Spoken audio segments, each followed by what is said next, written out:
greens keeper. Can you give me a ruling on this? Oh, sit down. Come on. No, I don't want to stick to anything in here. Well, here, take this thing off. This is dirty. Don't go to too much trouble.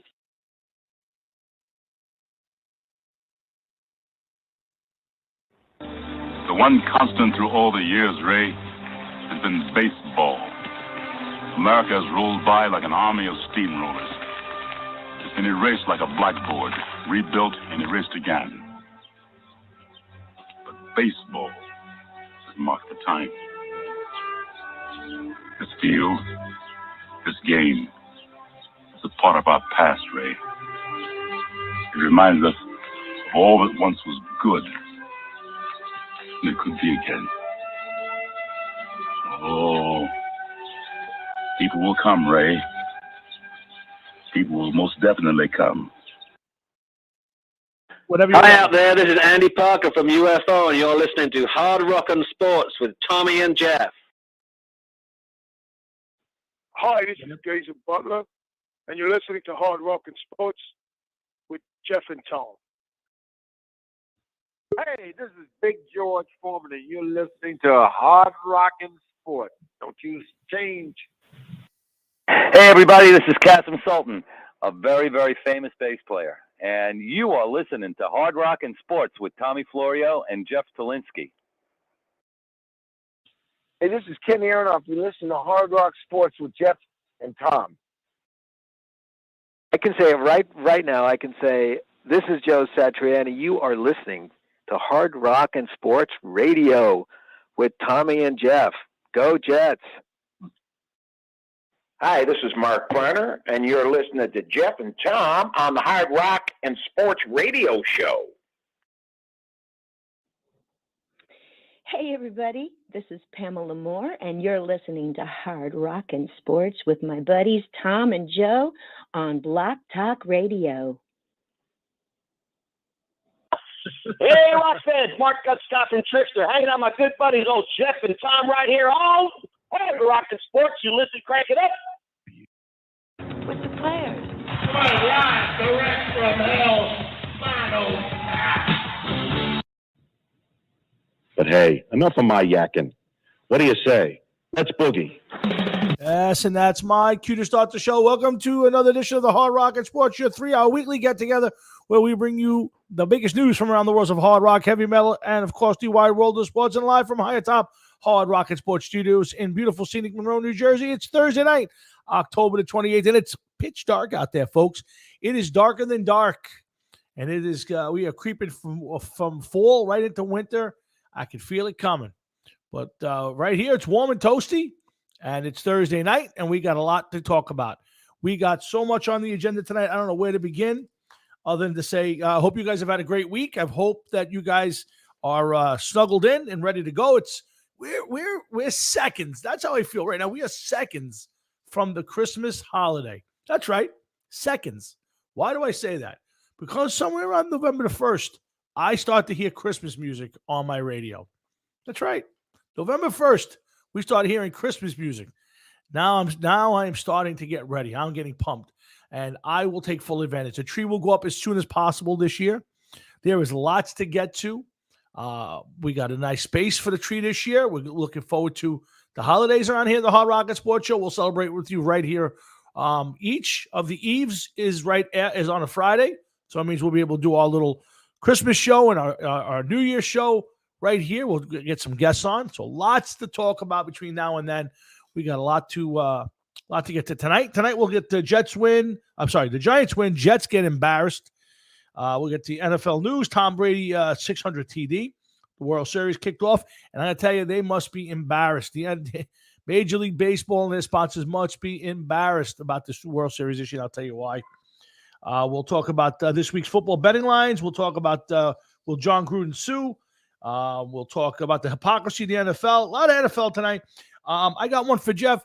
One song that every band, when the name of the band is brought up, what song comes to mind? I think that's an interesting conversation. NAACP tells athletes not to sign with any teams in Texas.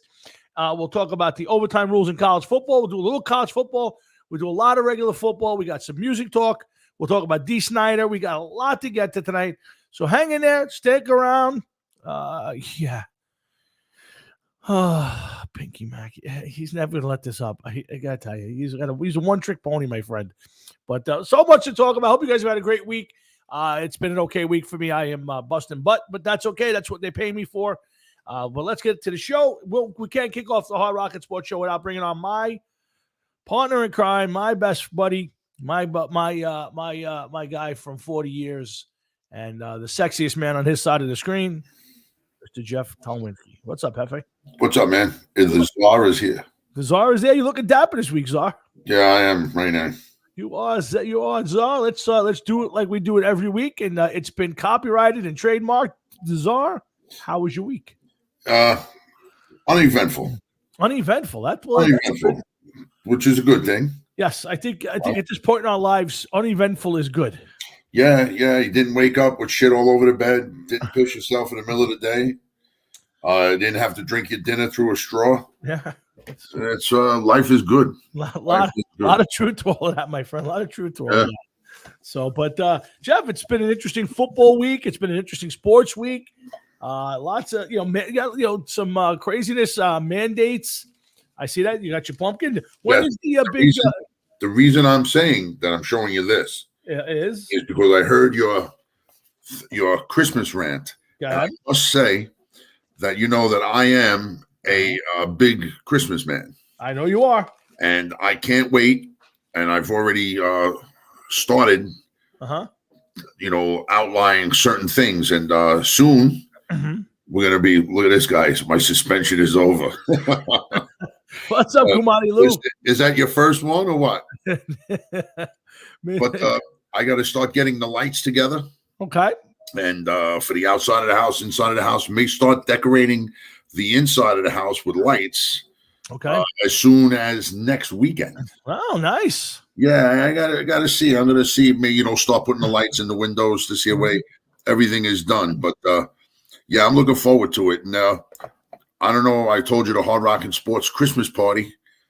The date was the beginning of December. You gotta let me know what's going on with that. Yes, we'll know my wife's schedule this week. Her schedule's out this, almost right after the first of the month. So, well, we're gonna have it anyway. So, no, I got you. I would say 99.9% we will be coming. Tickets, you're gonna need tickets. So, yeah, and listen, I'm psyched because the Thursday night before Christmas Eve and New Year's Eve are on Fridays. So that means we get to have a little party here right on the air the night before, so which is always a good thing. It's not a couple days away.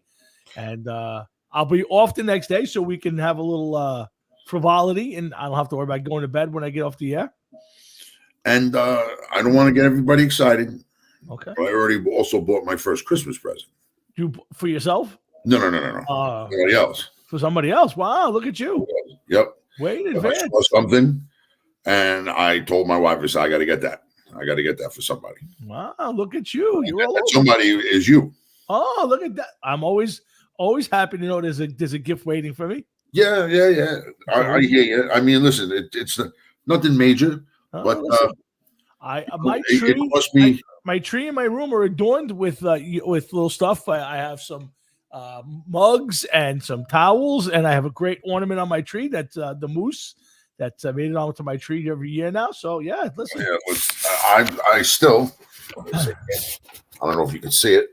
Oh, there's your little tree there. I see that. Oh, wait a minute now. We'll see. So I'm gonna beat everybody. Hold on. You're lighting your tree. Is that bad? Is that bad luck?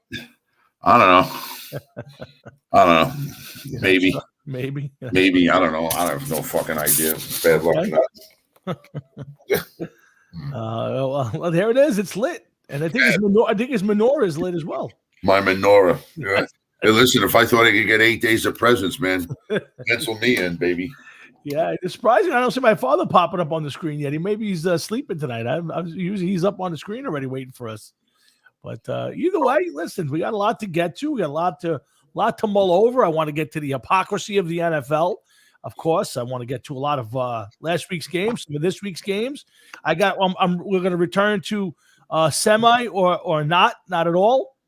We're gonna bring back that segment. I want to talk a little D. Snyder, and I'm going to throw at you a bunch of bands, and you're going to tell me what song comes to mind immediately? What is the song that is most known to that band? Not your favorite song, but the song that pops to your mind first when you think of that band. Breaking the Law. Well, you don't know what band I haven't even brought up the band yet. Hey, speaking of songs, yes, there is rumors going around. Rumors. Yeah, about the Hard Rock and Sports Band. I've heard those rumors. In fact, I might have been part of those rumors. Actually, I don't even know if it's the Hard Rock and Sports Band. Hold on. We might have something. Hold on.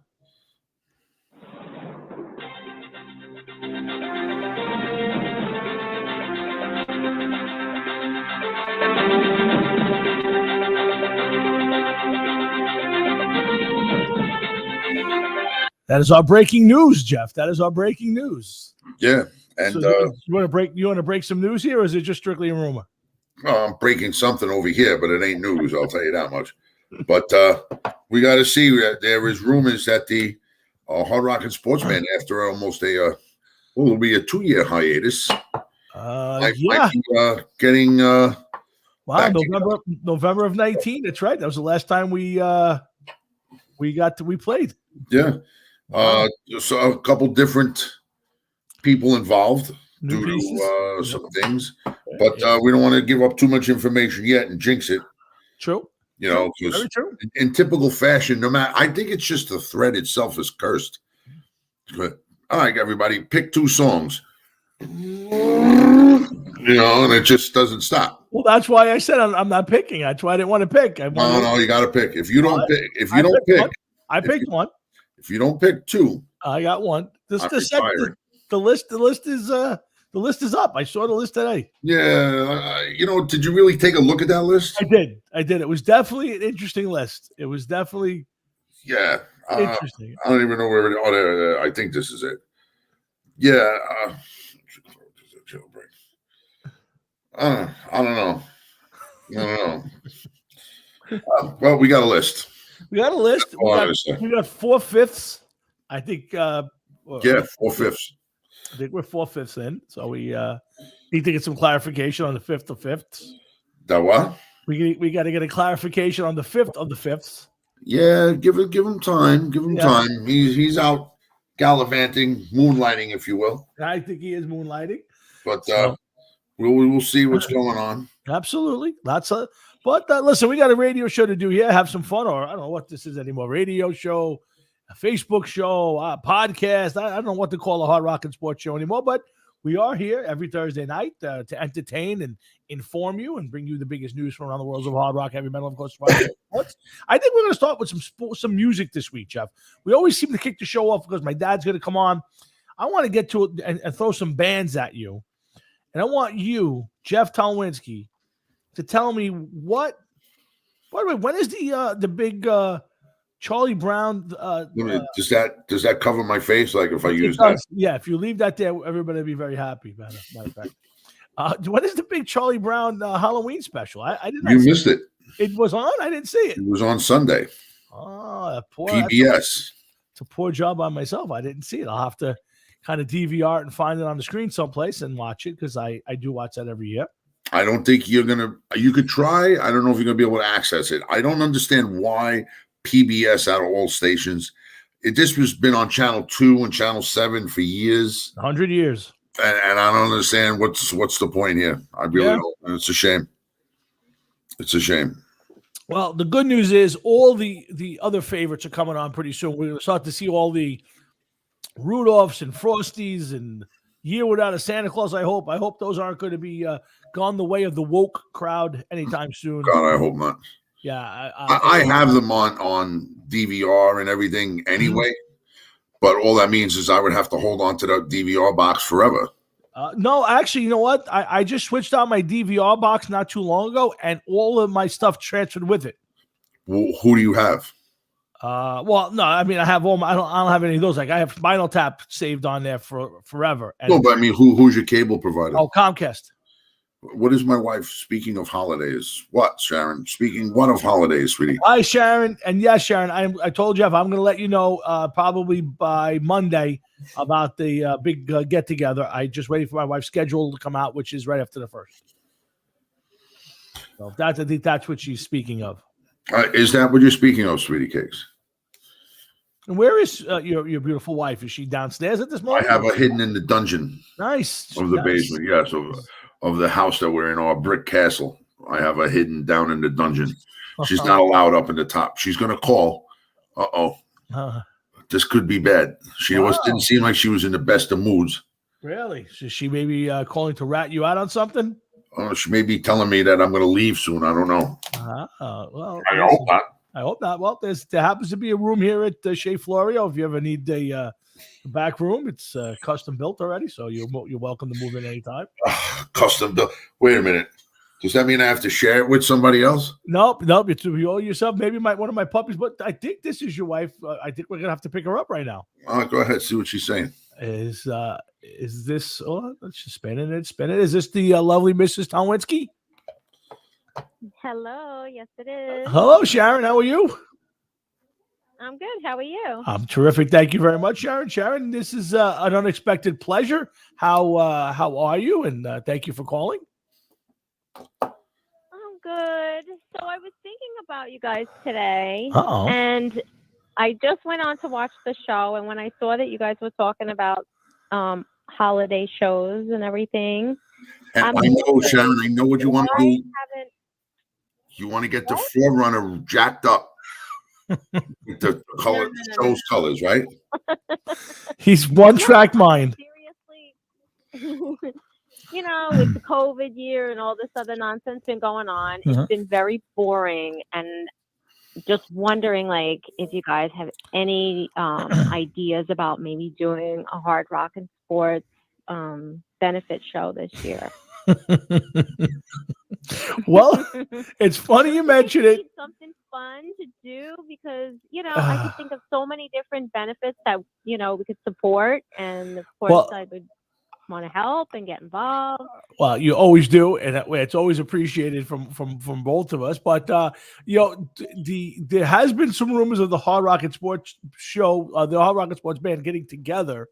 So there is an outside chance that there may be a late in December show. And I did think about it today. I didn't want to mention it to Jeff on the air, but since you brought it up, I thought about a late toy drive or something to benefit somebody. So there is an outside chance, Sharon. I love that you call and we think alike.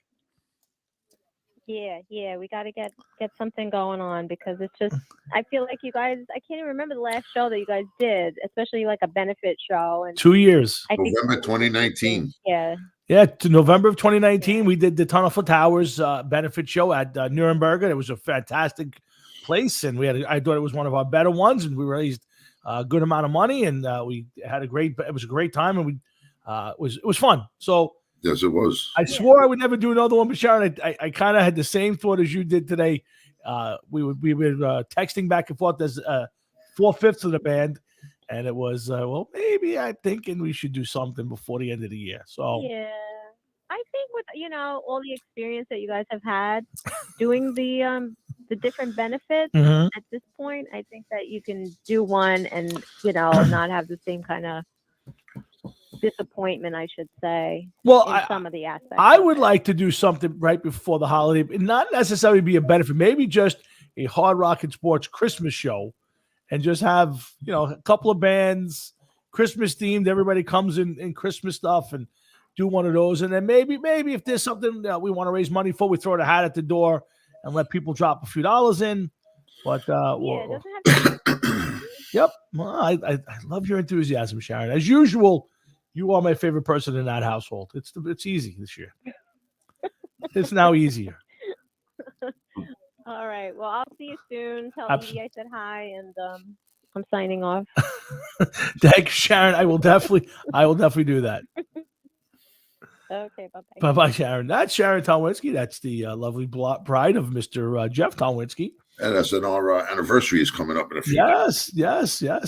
Coming up very quickly. Yeah, a long time. Been married a long time now. What do we got now? Hold on. Let me think about this. This would be 14 years? Yeah.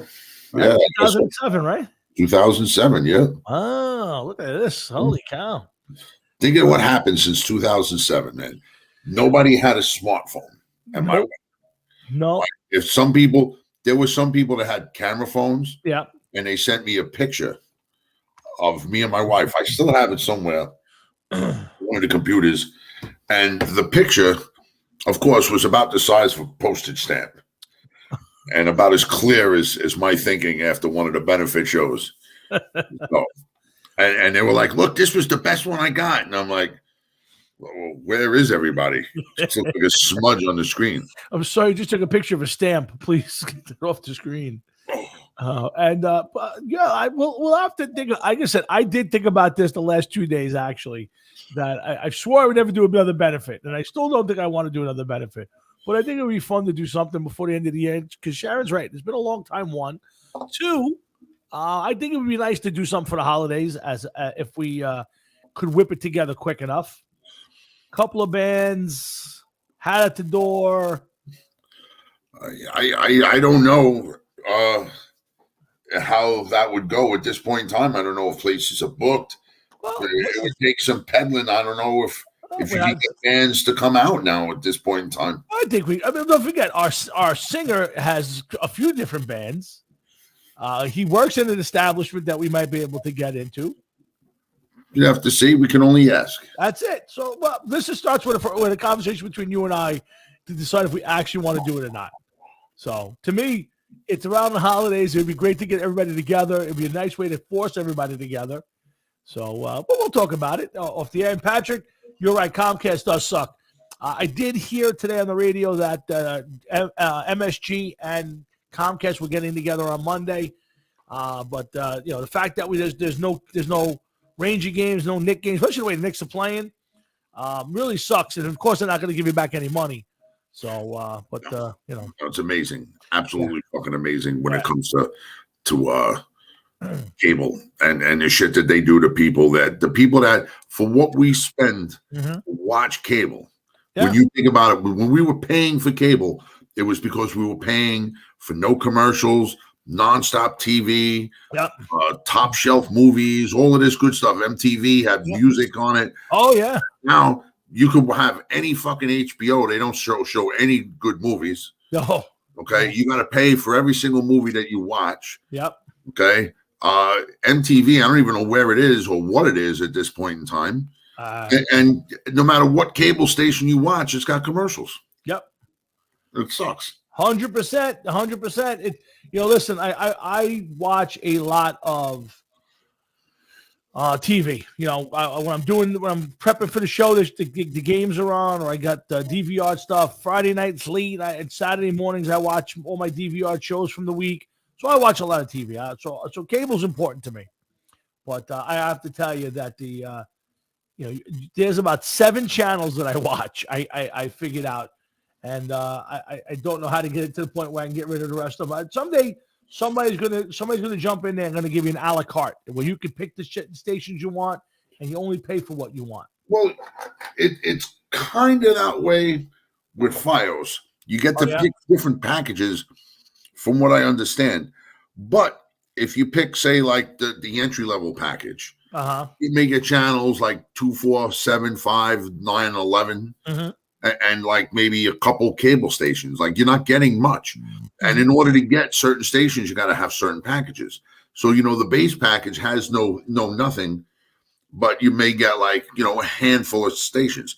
But now if you want the Food Network, that's fine. You can get the Food Network, but then you're going to have to pay for this, and this in order to get it. Right. And then if you can end up getting like all of these different stations. And then you look like, well, where's the History Channel? Like, I don't have the History Channel. I want the History Channel. Oh, you want the History Channel? Well, that's in this bundle. Now you have to get this, and this. Yeah. And it's just it's a money scheme. Listen, that's all it's about. It's about money. And listen, we pay it because we want to be entertained. And the days of going out every weekend or going to movies and stuff. I can stay home on a 60-inch TV and watch any movie I want, pretty much by going to Prime or Netflix or whoever, and I can watch all the games I want. I don't have to travel to the city or wherever to watch a game live. So, I wish they would do this with concerts. I'm shocked that there's not more pay-per-view when it comes to concerts like that. You're 100% right. I am shocked by that. You know, maybe they're afraid that like the garden would be half empty.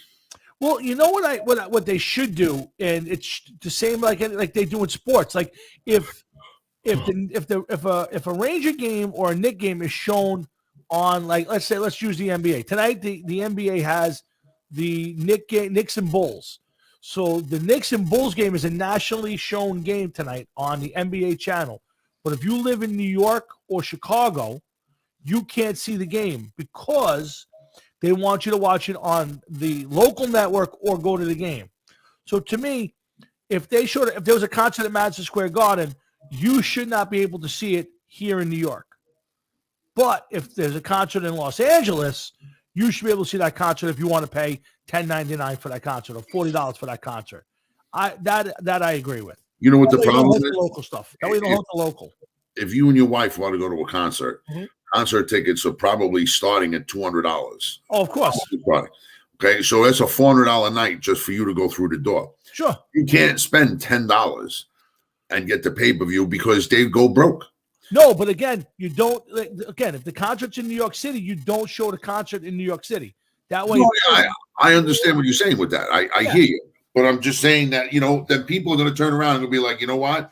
I can't go to the concert in New York because I'm not spending that kind of money. I can't get the concert from New York because I'm not spending that kind of money. So I'll spend $10 to watch it in the Meadowlands instead of Madison Square Garden or the Prudential Center. And you know what I mean? And now I just saved like $450. well, again, you don't charge $10. I was just throwing a number out there. I'm saying, Yeah, I know, but for what the price of the tickets are, even if it was $50, you're still saving a tremendous amount. Well, let me ask you a question. So if you can't see it, let's say in the tri-state area, New York, New Jersey, Connecticut, you're blocked out.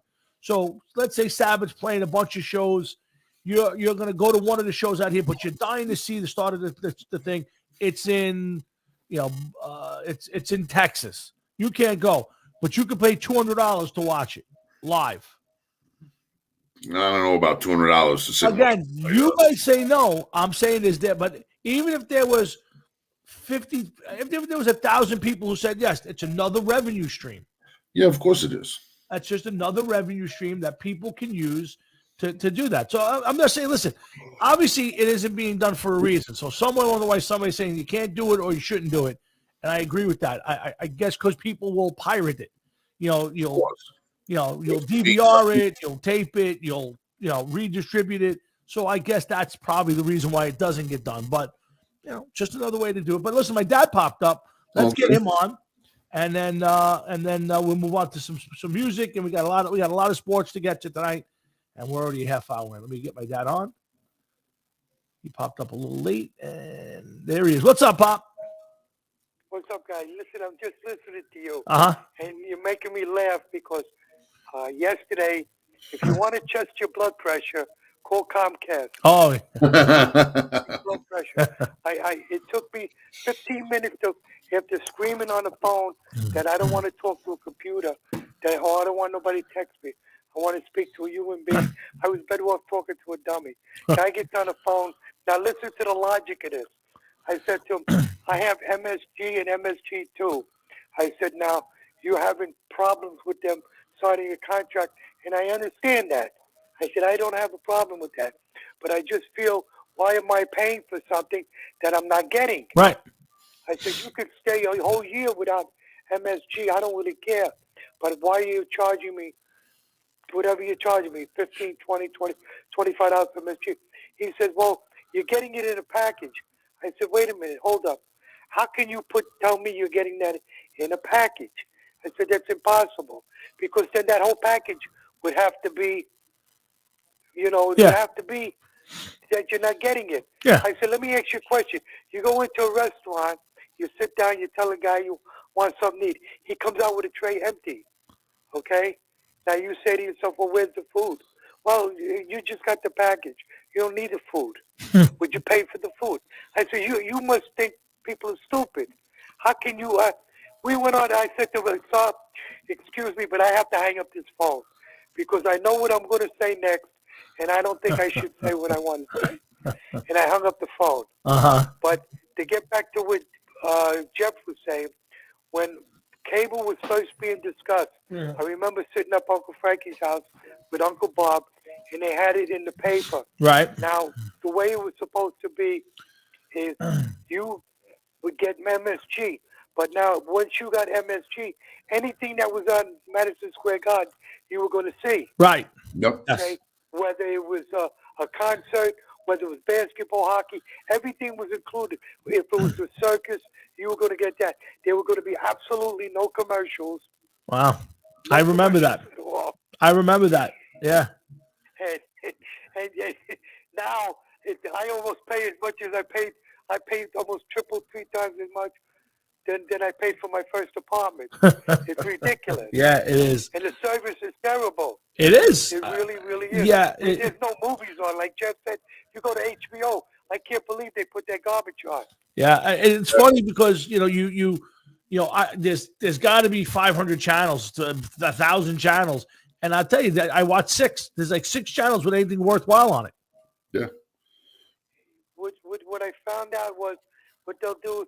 They'll say they'll show you Hogan Heroes. They'll show you it from New York. Then they'll show you the same Hogan Heroes from Philadelphia. They show you the same show, 3 different channels. Yes, 100%. Yes. Yeah. The only thing I'll tell you that's good about it. Yeah, the only thing that's good about it, I tell you the truth, for me, is on Sundays I get the Philadelphia, I get the Philadelphia or Pennsylvania versions of CBS and Fox, so I get more games on. You do the same, Dad. You get them too. So on a given Sunday, I could have 4, 5, 6 games. I could have 4 or 5 games on. Besides just the Jets and the Giants, you get the national games, you get the Philly games if they're off. I mean, this times I'm watching 4 games at 1 o'clock. There's 4 different games going on, so that's the one good thing. Once a week, and right. Once a week, and it's like 6 times.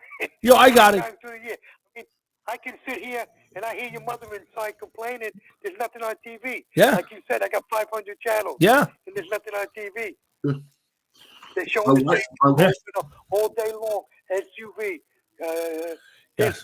CSIs and the NCIS. Yeah. That's my wife. She watches SUV all the time. Yeah.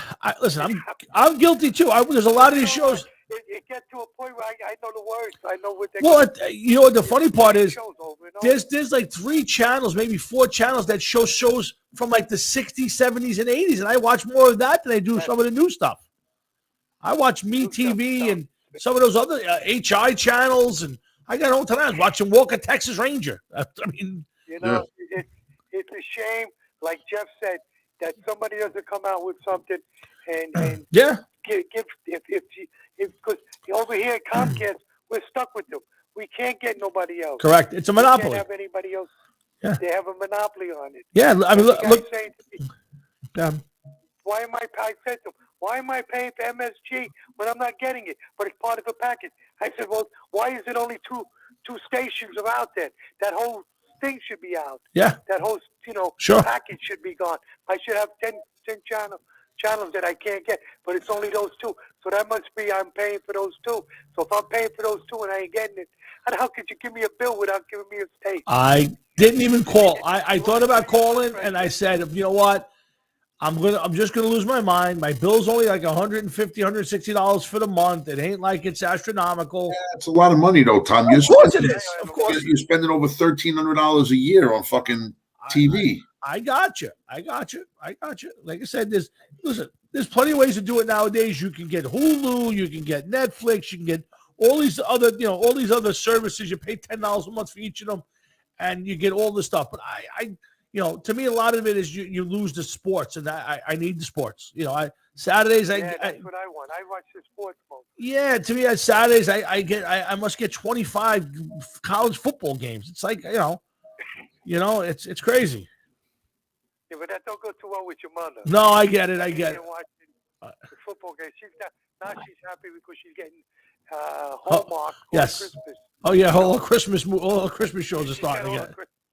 So she's having happy there. All right, let me let you guys go. Listen, enjoy your weekend. Thanks, Pops. Tommy, I'll see you over the weekend. I will definitely see you over the weekend, Pops. Talk to you later, buddy. See you later, Mr. Florio. Be good. That's my daddy checks in every week. This week was a non-sports week. We were just chewing the shit over. It pertains to a sports week, though, Tom, because cable. We were part of the reason that we got cable in the first place was because all of the doors that it was going to open to us, things that you were going to get to see. Yeah. All right, and then you get it, and everything was cool for a while, and then all of a sudden things started to happen. Like I remember watching ESPN years ago, and there would be the NHL, all of the NHL games, hockey in Canada, this, that, and the other thing. This is when I was really into hockey. Right. And Barry Melrose on TV. Then all of a sudden, one day something happened, and they're like, "No, we're not going to have hockey on anymore." So now you don't get to see certain hockey games unless you have one of those hockey packages. So you might not ever see the Calgary Flames play unless they play the Devils, the Rangers, or Islanders. And I don't even know if they even play them now with the pandemic. I know last year they didn't. Yeah, this year is pretty much back to a normal travel. Yeah, back to a normal schedule and everything. Yeah, pretty much. Yeah. Who knows if they even have certain games on, because Patrick made mention earlier about no MSG, so that means no hockey games. Well, I know that I think it's TNT has a hockey package this year. TNT paid for a hockey package, so there's a bunch of games on TNT. I don't know if Channel 4 on Sundays after football used to do a game on Sundays. I don't know if that. I don't know if That's that, not till later on in the year if they even do that. That's February into March. Yeah. So, by that time, hockey is, well, to me, missed the whole season. To me, the hockey don't start to me until after football. I'm not even paying attention. I'll watch a little bit here and there. I check the papers for standings. Same thing with basketball. Although I'll get a little more excited for the Knicks this year if they're playing the way. If they win tonight, they'll be 4-1 and playing some good basketball. I'll pay attention because it's been 100 years, and I like the way this Knicks team plays basketball. So, well, yeah, but you want to know something? You're cutting out a major sport. What's what? Not you, but cable and TV. They're completely cutting out hockey. Now, I understand it's fourth out of the four major sports. Don't get me wrong. Yeah. But I mean, like, they don't even give it a fucking chance. Oh, no. Listen. Well, I think the other day they said there was a game. It was a national game on. Patrick just said no more hockey on Channel 4. Yeah. So it's all on TNT now. And they said how many people watch it? It was like 300,000 homes watched the hockey game. It was like, wow, that's it. Like across the country, 300,000 people watch the hockey game. All right, and listen, that's understandable. What happened when the New York Rangers won the fucking Stanley Cup? The country went completely mental over hockey. What was it, the country or just our part of the country? It was a big thing for the country. It was a big thing. Shit happens in New York. It filters through. The Rangers won, the Devils won. It was on TV all the time. People were talking about it. The New York Rangers go 54 years without winning a Stanley Cup. Yeah. They win a Stanley Cup, it gets noticed. You're right. No, I mean, you're right. I won't argue that with you on that one. Absolutely. And then what happens? Sooner or later, it falls by the wayside. Yeah. If you remember, after the Rangers won the Cup, there were hockey nets all over the fucking place. You could have played hockey on any block you drove.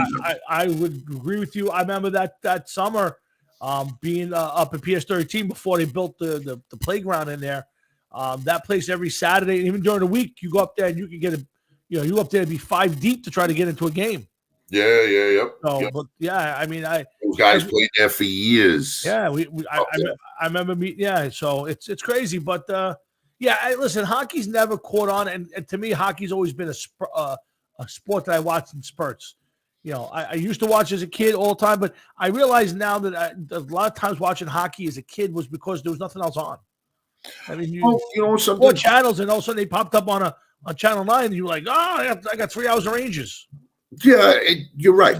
But if given the same shake as the other sports, you just wonder what would have happened if more people had access to hockey.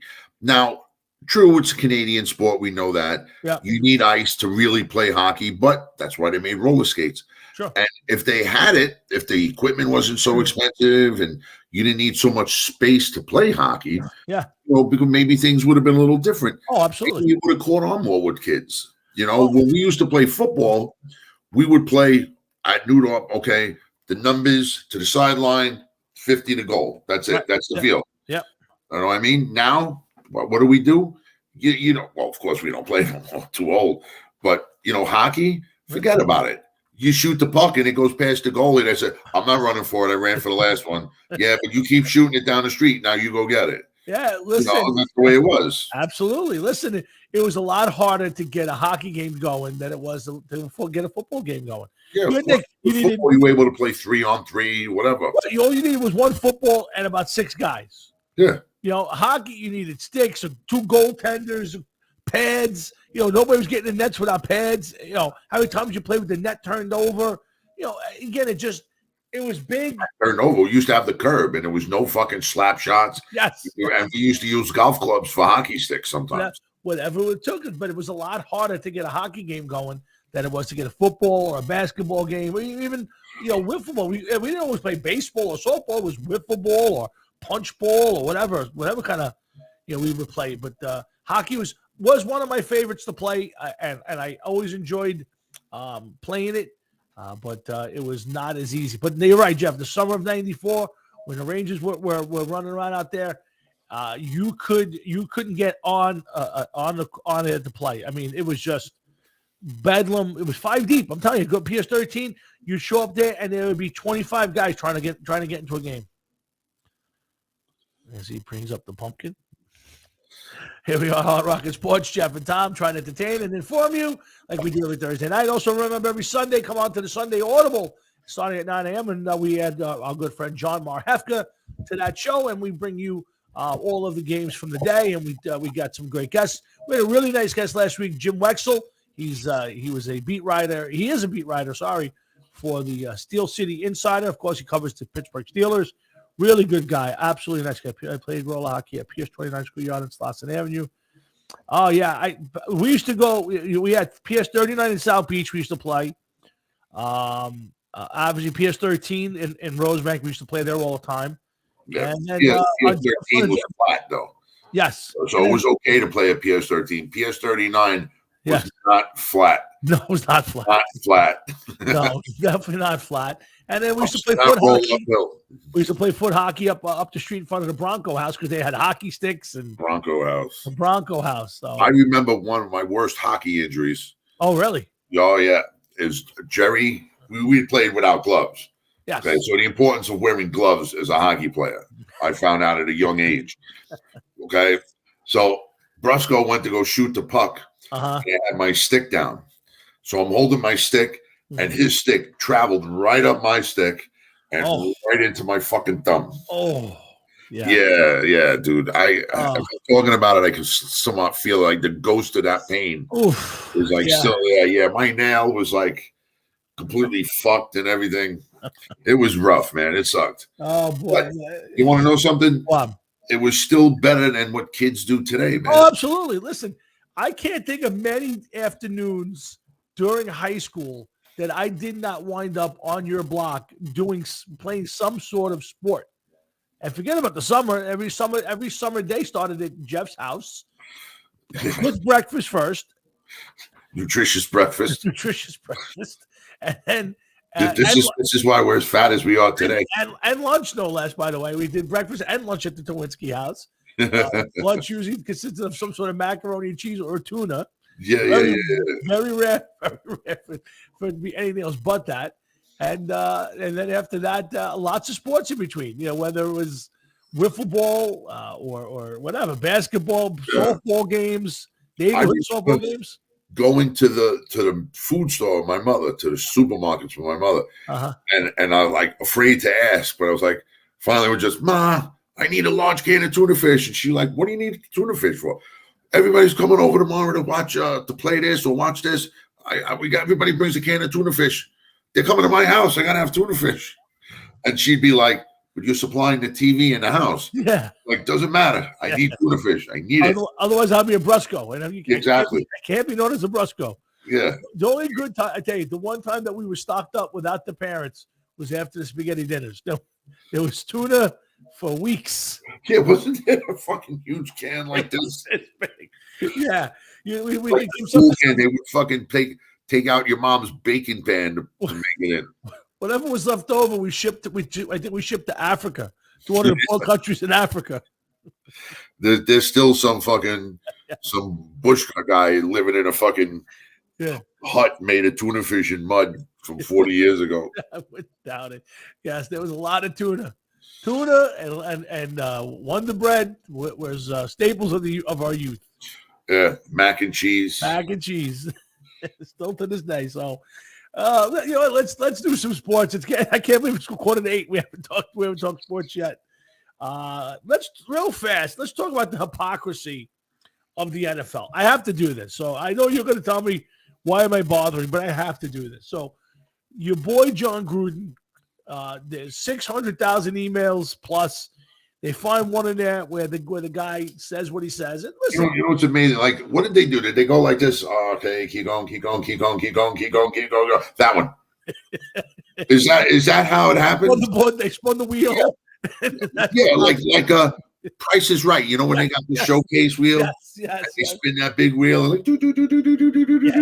Landed on a nickel. Go ahead, go ahead. Whose career are we going to ruin today? Let's spin the wheel. John Gruden. He was already ruining his career with the Raiders. Yeah, exactly. He didn't need to go far.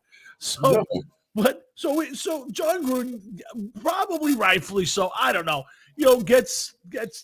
Is forced to resign. To me, it's tenured. But let's go. Let's get past that for a second. So John Gruden makes a couple of bad statements. Fine. When he makes fun of somebody, I get it. But I'm thinking about it this week, and I'm saying, you know what? Deshaun Jackson is still playing in the league, and he put out this. He retweeted this Adolf Hitler quote about Jewish people. It went on the air for about 30 seconds. He had to go to sit in a Jewish class, and then it went away.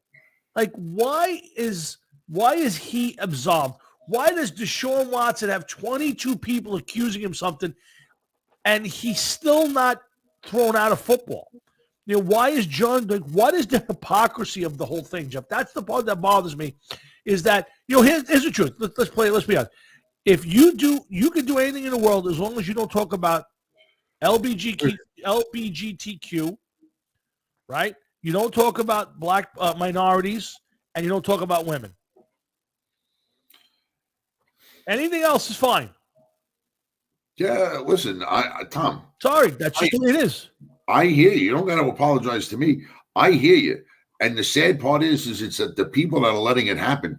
But, as far as the NFL goes, a few years ago, you had the Cincinnati Bengals. They were like thugs on a football field. They were constantly getting arrested for a whole variety of different things. Then you had that linebacker. I don't know if he started with the Raiders and then went over to the Bengals, or started with the Bengals and went over to the Raiders. What the fuck was his name? Something. Oh, yeah. I got you. You know who I'm talking about, right? Montez Perfect. Yes. Yeah. Guy was like a menace. Oh, yeah, absolutely. Yeah. And he was still allowed to play and everything else. Then you got the only thing I could say, I have my reservations about the Deshaun Watson case. Why? All right. I just don't know if I could get behind 22 people saying the same thing about this guy. It's either 22 people are right or these people are all piling on, because him and his lawyer are very calm about this. Okay. Yeah, I would say everybody. God bless. Excuse me. Everybody's calm about it. Yeah, but you would think that if they were wrongly being accused or whatever, that they'd be, they'd be a lot more vocal about what was going on. Okay. Well, if he's that innocent, why isn't he yelling and screaming that he's innocent? And I want to play. Because him and his lawyer pretty much said, when the time is right, we're going to come out, we're going to show our case and everything else. I mean, I understand a lot of people do that, but, nothing has been shown that he's, guilty. Yeah, nothing has shown that he's been innocent. Right. But I mean, it's awfully strange how they're just taking a backseat to it and just letting it unfold. It's almost like they're going to wait till he goes into court and they're going to say this, and this. And everybody's going to be like, wow. Some of the women wouldn't have come forward with certain things. Yeah. So it just leads me to believe maybe that there is a little something there. Maybe he's not 100%. And other teams are willing to trade for him. Right. But they also don't want to pull the trigger until the NFL says that, what if any punishment there's going to be. And they keep saying, we don't know enough. Well, of course they don't know, and nobody knows. But the Texans also want a king's ransom. They're not going to get that. 3 number ones and 3 number twos. No, they're not. They're not going to get that. You know that. They know that. You know that. But they're going to hold out to the bitter end to see what they can get. Yeah. If I was them, and you want to get stupid, right, and look for something, a trade like that, I'd be like, you know what? If this team will give us a number 1, a number 2, and a number 3 in the next couple of years or whatever, right, I would consider taking it, because what happens if he is 100% guilty? Now you're going to get stuck with him. You're not going to get anything for him. Absolutely. Well, that's why they want, before they pull the trigger. He's not playing like this year right now. He's not playing this year. No. He's probably never going to play for that team again. Right. Well, there's a trade. Something for him. Why are you going to let him walk away with nothing? Yeah, free and get nothing for him. I don't understand that. Listen, I understand I understand the Texans want the King's ransom. I understand the Dolphins don't want to pay big money, but they want him now. But they want to know that. Well, I understand everything. I just don't understand why the NFL. If this was anybody else but Deshaun Watson, if it was a white guy, or John Gruden, they'd be out. Would they? I don't know. I don't know. John Gruden's out for one sentence. But John Gruden's out because he's a coach. But 10 years ago, he said something in an email. And yeah, you're 100% right. A lot of people made mistakes 10 years ago or said something stupid 10 years ago. But you know what? He was a coach. What else were you going to do to him? You know, I mean, you can't suspend him the same as a player. Suspend him. He's already making God knows how much money. Matter of fact, it wasn't like he brought this team to the playoffs and they were a Super Bowl contender. This is a team that was a middle-of-the-road team at best. Oh, absolutely. You want to suspend him. You want to dock him pay. He's probably like, you know what? Just as well, this isn't working out according to plan anyway. Yeah. You got to wonder if maybe he was happy to just get out of the contract. He's looking to sue them now, and I think he's going to sue them. Well, he very well may, but that doesn't mean that he was not happy to get away from them. What was it, a 7-year deal, a 10-year deal? 10-year deal, yeah. That's a long time, dude. 10 years, $10 million a year. Look at it this way. If you signed a 10-year deal right now, okay, you'd be past retirement age, still working. Yeah. You know what I mean? Think of how long 10 years is. Oh, it's a long time. Don't get me wrong. I get it. And I thought it was a ridiculous contract when he signed it. I think he's an overrated coach, and the whole thing. I just think that he got railroaded. The guy got fired from a team who he wasn't even representing 10 years ago. Yeah, it's pretty fucking amazing, isn't it? He wasn't even representing the team 10 years ago, and he got fired. And I don't get it. That's the part. But I just wanted to point out the hypocrisy of the NFL. And rightfully so. Yeah. So that was my main goal with that. I want to talk real quick about the World Series. 1-1 after 2 games. Very boring games, I have to tell you. I've tried to watch both games. The other problem is it starts at 8:30 at night. I fell asleep the other night at 9 o'clock. I woke up at 11 and the game was still going. Oh, listen, baseball is definitely a long game. They're going to want to get the most out of it they can. But let me ask you, why is it a boring game? Is it the teams? Maybe that these aren't teams that you want to see. Does anybody really want to see the Astros and the Braves? Did anybody pick them? Probably not. But you know what? I've watched baseball games between 2 bad teams that was just exciting baseball. And there's nothing you can do. Sometimes the game just plays out boring. And they are, for the most part, they're 5-1 in the 3rd inning. It's not really a baseball game. It's not not a baseball game. It's just not an exciting game. There's not 9th inning drama. There's been nothing to it. So it's regular baseball. It's not been bad baseball. It's boring from the sense that there's no juice for it. But to me, the problem for this is, and let's say you're baseball and you say, well, we got to get this thing in the prime time and get more money. But if you're getting half the people, if at 9 o'clock at night you're getting 500,000 people, but the ads are maxed, well, what if at 6:30 you got 2 million people because people are actually going to watch it at 6:30? I mean, yeah, but Tom, you know what the thing is? It is 6:30 someplace. The game is being watched. All right, they're doing this for the New York market. They got to try to balance this out. But it's the same way. Why have a Saturday night game for the World Series? Why not make it a Saturday afternoon game or Sunday game like you used to do? Yeah, that people have something to watch or they can watch it. Absolutely, 100%. somebody, depending on where the teams play and who's doing what, somebody's always going to get to shaft. Oh, listen, I get that. I get if you have a 6:30 New York game, it's 3:30 in Los Angeles, and you're going to lose to people on the West Coast. I get it. Or if you have a game that starts at 12 o'clock on the East Coast for whatever reason, it's a 9 o'clock start in California. Yeah, so it's a big difference. So 8 o'clock start in California. Who the fuck would want that? It'd be 11 o'clock start here. I don't think anybody on this side of the country would watch that. I get it. Listen, I get it 100%. Like I said, I just, it hasn't been big, but I also think that if the game was on a little earlier, I would watch. But it goes on at 8:30. By most nights, by 9:30, I'm not going to go to bed. And, unless it's the Yankees, I'm not staying up to watch just an Astros Brave game, which I'm rooting for the Braves. And I think the Braves are going to win in 6. That's another thing, too. All right. After everything that happened with the Astros just a couple of years ago. Yep. And then now they make it back into the World Series. There's got to be some people that are like, some of those guys from the last time were still there.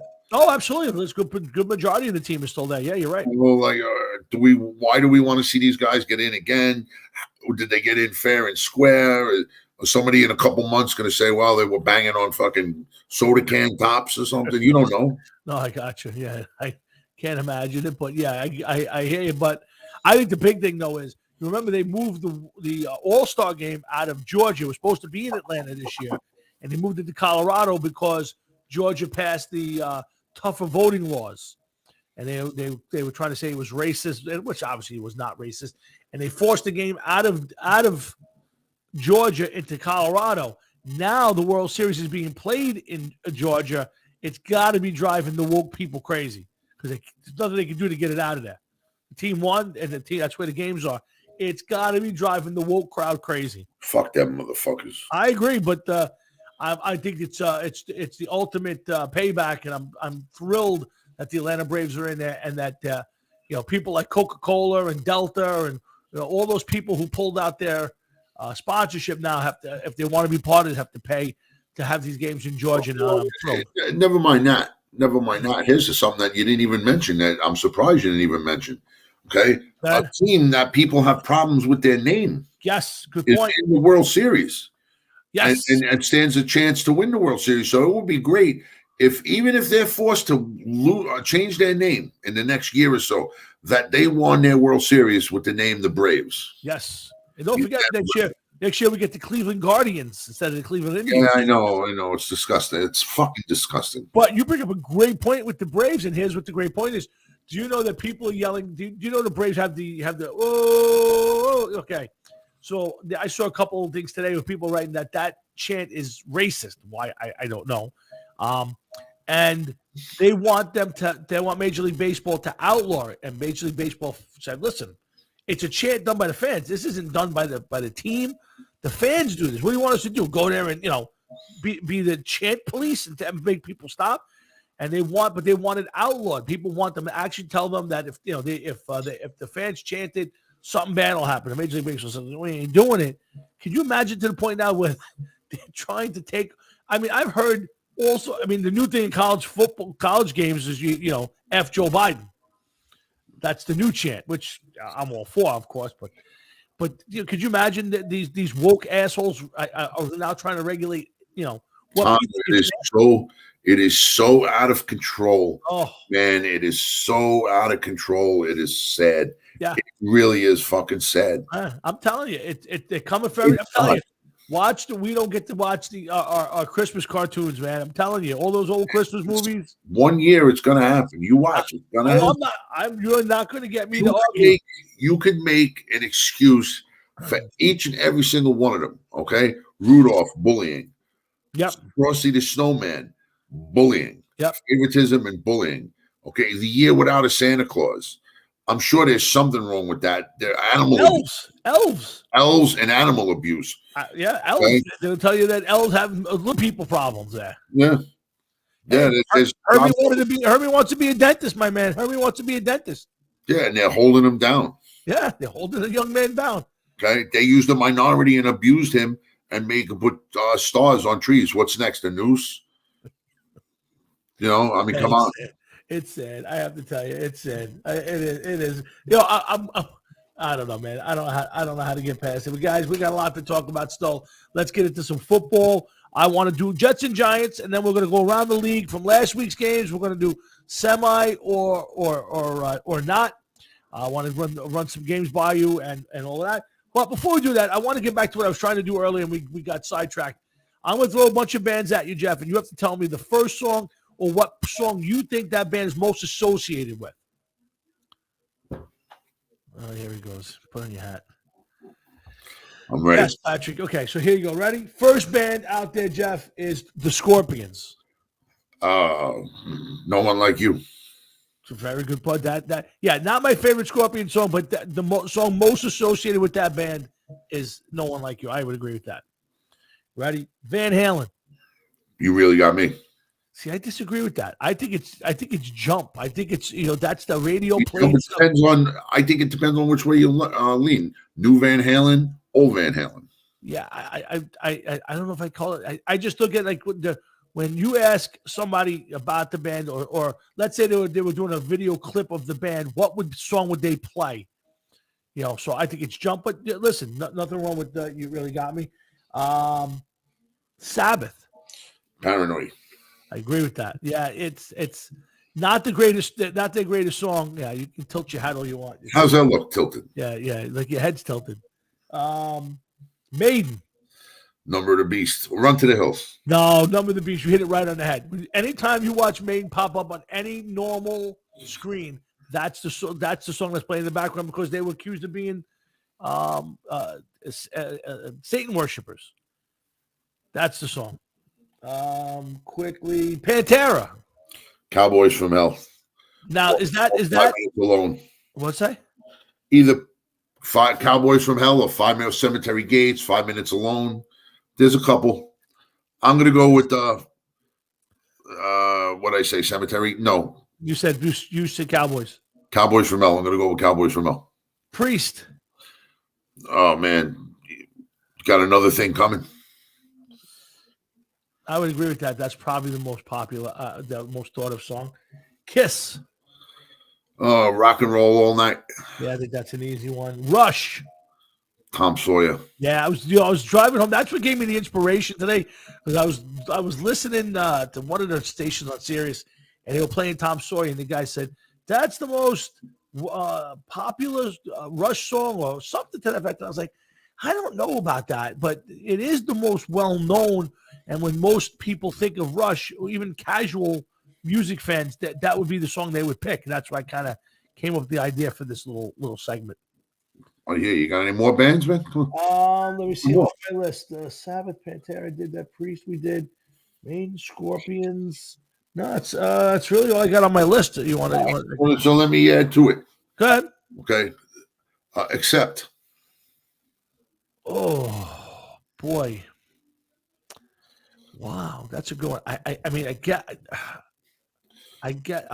guess Fest is a shark, I guess, for me. Restless and Wild. Yeah. How about AC/DC? I was just looking at that. I actually got my phone out. I'm going down the thing. Okay. Back in Black, I would say. Yeah, I would say I would say that's probably the one. Yep. Okay. Shook Me could be. You can argue Shook Me in there, but okay, I go Back in Black with you. Anthrax. Indians. Yeah, Indians. There's a couple. Persistence of Time. What is that? In My World. Probably Indians. I'm going to go with you on the Indians on that one. Armored Saint. Oof, you lost me on Armored Saint. God.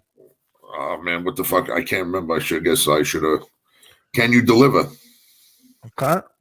Can You Deliver? Let's just do a couple more. Sure. Yeah. How about about the Blue Oyster Cult? That's a good one. It's got to be Reaper. To me, it's Godzilla, but to me, everybody, because of the cowbell, is Don't Fear the Reaper. How about Cheap Trick? Cheap Trick? Oh, man. What is the one where I Want You to Want Me? Yeah, I would say that's easy, right? How about Bon Jovi? None. If you listen to I Want You to Want Me, yep.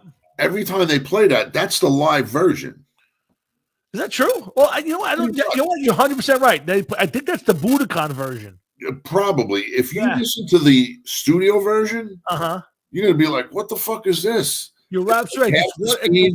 It's the one song that plays on the radio all the time that is the live version. You're 100% right. That's a great catch. Chicago. I'm not sure. That's a 25 or 624. You're 100% right. Yes. Clash. That's a tough one. To me, it's Rock the Casbah because that's the most popular one that you heard on the radio. Is it? To me, it is. Sure. I don't know. What would you say? I'm going London Calling. Not London Calling. Should I stay or should I go? That's because that shows up on all the best of commercials. Yeah. So you're probably right. Yeah, I would say you're probably right. Should I stay or should I go? How about Metallica? I'm going to say Enter Sandman. It's obviously not their greatest songs, but that's probably the song that's most associated with them. Sports, just common TV. Louis Pika says London Calling. Louis going London Calling on that one. Yeah, you could. London Calling, yeah. And then one last one. I'm going to give you one that I know you're not going to like, but I'm going to give it to you anyway. Okay? Led Zeppelin. Well, there's a couple ways to go. I'm going to say it's rock and roll. Really? Yeah. Really? I'm going to say it's rock and roll. You can go, I would think most people would say Stairway to Heaven. Wow, you know what? You're right. It is Stairway to Heaven. You're 100% right. I stand corrected. The most overplayed, overdone song ever. Yeah, I hear you. Yeah, you're 100% right. I got to run into the next room real quick. It's that time. I'll be right back. All right, Hard Rock and Sports. We're going to get down, talk a lot of football now. We'll get to the Jets and Giants. I'll start with the Giants while Jeff's in the can. I said it before last week's show. I am no longer predicting things with the Giants. I am no longer playoff stuff. I'm just going to watch each game one at a time and just enjoy a couple of things that came away from last week's game. Obviously, listen, they beat the Panthers. A game that maybe early this season they might have lost. I loved, I think if you're a Giant fan, I think the one thing that came out, you have to come out of this season with so far is that Daniel Jones is a legit quarterback. Now, is he an elite quarterback? Is he Hall of Fame quarterback? Is he winning the Super Bowl? I don't know yet. But the kid is a definite legit quarterback. He's no longer goes back to throw a pass and you hold your breath. He's become a very competent quarterback. Other than the Ram game, listen, the Ram game was abuse, was terrible on a lot of ends. But I think Daniel Jones has become a legit NFL quarterback. I just came back in time for this bullshit. Yeah, and I'll tell you that I thought he played a heck of a game on Sunday. And the stats aren't tremendous, but he caught a pass, he threw a touchdown, he had 200 yards, he ran for almost 30 yards. Daniel Jones is a legit NFL quarterback. Now, again, is he elite? Is he going to be a top 5 quarterback? Is he a Hall of Fame? None of that's known right now. I don't care. No, but I got to get my 2 cents in on this one. Sure, go ahead. Okay. And there's some of them are questions, some of them are statements. Okay. All right. One, I had said in the beginning of the year that Sam Darnold wasn't worth his weight in shit. You did. And it's starting to look that way. I would wholeheartedly agree. No Christian McCaffrey, and it's a nosedive. Yeah, he's just fucking right off the fucking edge of the cliff. So my question to you is this: pertaining to the Giants. Did the Giants beat the Panthers with skill, or did they beat the Panthers simply because they're such a bad team with Sam Darnold that, I think that just about anybody at this point in time could go and beat. There may be only a couple of teams that are playing worse than the Panthers, where they've lost 4 in a row right now. Yeah. So, same like the Broncos. Yeah, I agree. Yeah. To me, I think that they are definitely, when you think of the bad teams, the Lions, the Texans, the Jets, the next grouping definitely has the Panthers in it. I agree. Yeah. Do you think that it was the Giants beating the Panthers because of skill, or because they were just an inferior team and the Giants just matched up well against them? It's a great question. I'm going to say that it's probably the Panthers are a bad team. We'll know better this week. I think the Giants this week. I'm going to go as far as to give you, I think it was a little bit of both, to be honest with you. Yeah. I'll tell you that much right now. Yeah, again, I thought the Giants, the first half was a bad first half. I mean, it was a 5-3 at halftime. The Giants squandered a chance down in the goal line to take to score a touchdown. And by the way, win me $360. I picked Kyle Rudolph to score the first touchdown. He caught the pass, looked like he went in for a touchdown, and a replay comes up. He stepped out of bounds by half a foot and cost me $360. But that's neither here nor there. That sucks. Yeah, it does suck, believe me. I had a good day anyway. I had three. I had the Giants and the under, so I did win anyway. But yeah, listen, I think they played much better the second half. I thought the defense. Listen, it's a game that the defense should have shut the other team down. It's a game that they should have put points on the board, and they did. You know what, Tom? Here's the thing. I understand all of that. Yeah. Right. And they should. And the Giants had injuries too. Let's not forget that they had injuries. There's a lot of people out right now. Yeah. But yep. Donald is so, in my eyes, is so bad. Oh, he was terrible. That this just like when the Jets, a needy quarterback team, get rid of a quarterback. Mm-hmm. They got rid of Geno Smith. They got rid of Sam Darnold. I firmly believe there's a reason. Like they squeezed everything they could out of these people. And it's just not happening. And Donald is just going to be I'd say next year he's a backup. There's already rumors that that the Panthers were going to be in for Deshaun Watson, and they don't even know if the fucking guy's going to play. Yeah, no, by the way, your boy Louis Pica just I see that. No, I feel thankful for that. There you go. Yeah, it's hard to tell you why the Giants won. They won. Yes, I agree with you 100%. Sam Darnold was brutal. Brutal that he got benched in the fourth quarter by a guy who looked like he couldn't even play in a stand-down touch tackle league game. You gotta be fucking kidding me. I mean, the Panthers got to be sitting there scratching their heads and like, why the fuck did we do this for what we gave up for him? Too. Yeah. Again, to me, it's one of those things where Sam Darnold. I'll say this: I gave Sam Darnold some leeway, saying, well, maybe with the Jets, he wasn't surrounded by anybody. But, here he got better talent. Now, when he had McCaffrey, they were winning. He was playing decent football. He still got Robbie Anderson. He's still got some players. He's got more. He's still got a decent team. They can't run the football. But Sam Darnold's looking like one of those guys that's going to wind up, you're right, as a career backup because he can play the game. He's not embarrassing. But he threw a pick the other day. It was five Giants. There was one Panther, and the ball wasn't anywhere near the guy. I think I saw that. It ran down near the goal line. It wasn't even close. I don't know who he was throwing the football to. So I think it's a little bit of both, like you said. I will say this much. Say what you want about the New York Jets and their selections of quarterback. Yep. Kellen Clemens went on to be one of the more successful backup quarterbacks in the NFL. I believe with the San Diego Chargers. Geno Smith couldn't make it in New York. He goes up to Seattle. He's one of the best backup quarterbacks in the NFL today.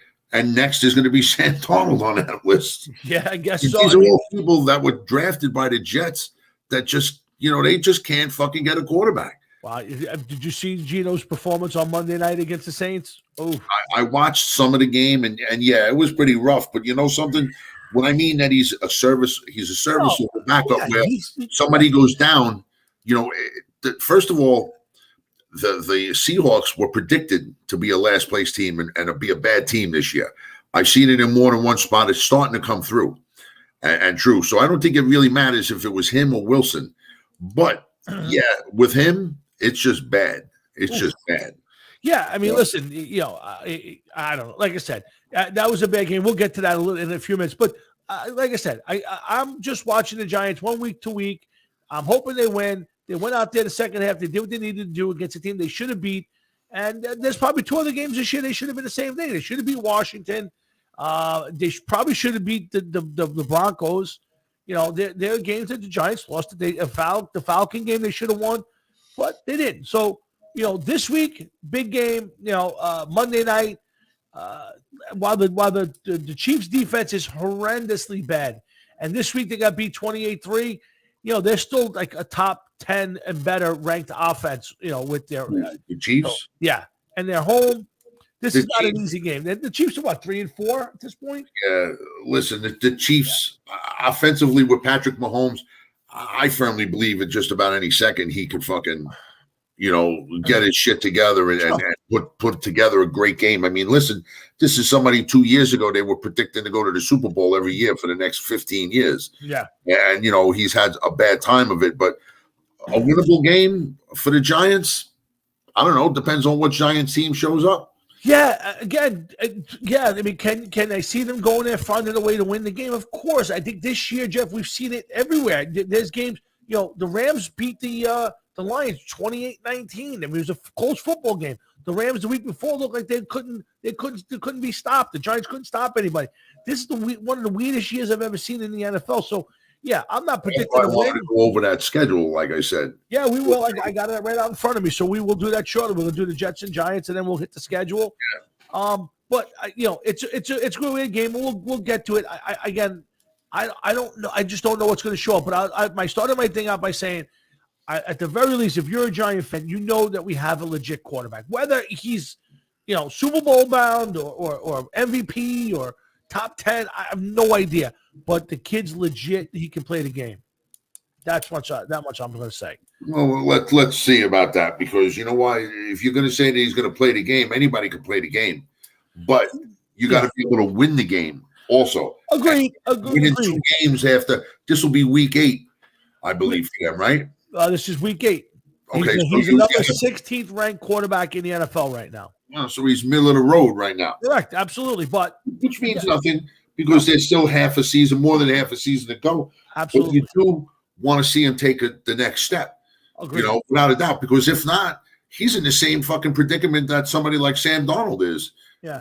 He ain't really doing much to help his team, but he could possibly hurt his team more. And even Sam Darnold won 3 games. So right now, Sam Darnold has actually won more games than fucking Daniel Jones at this point and time of the season. Yeah. Well, let me give you his quick stats, and then you tell me at this point, halfway through the season, Daniel Jones, quarterback. Why are you not seeing his stats? Let's see.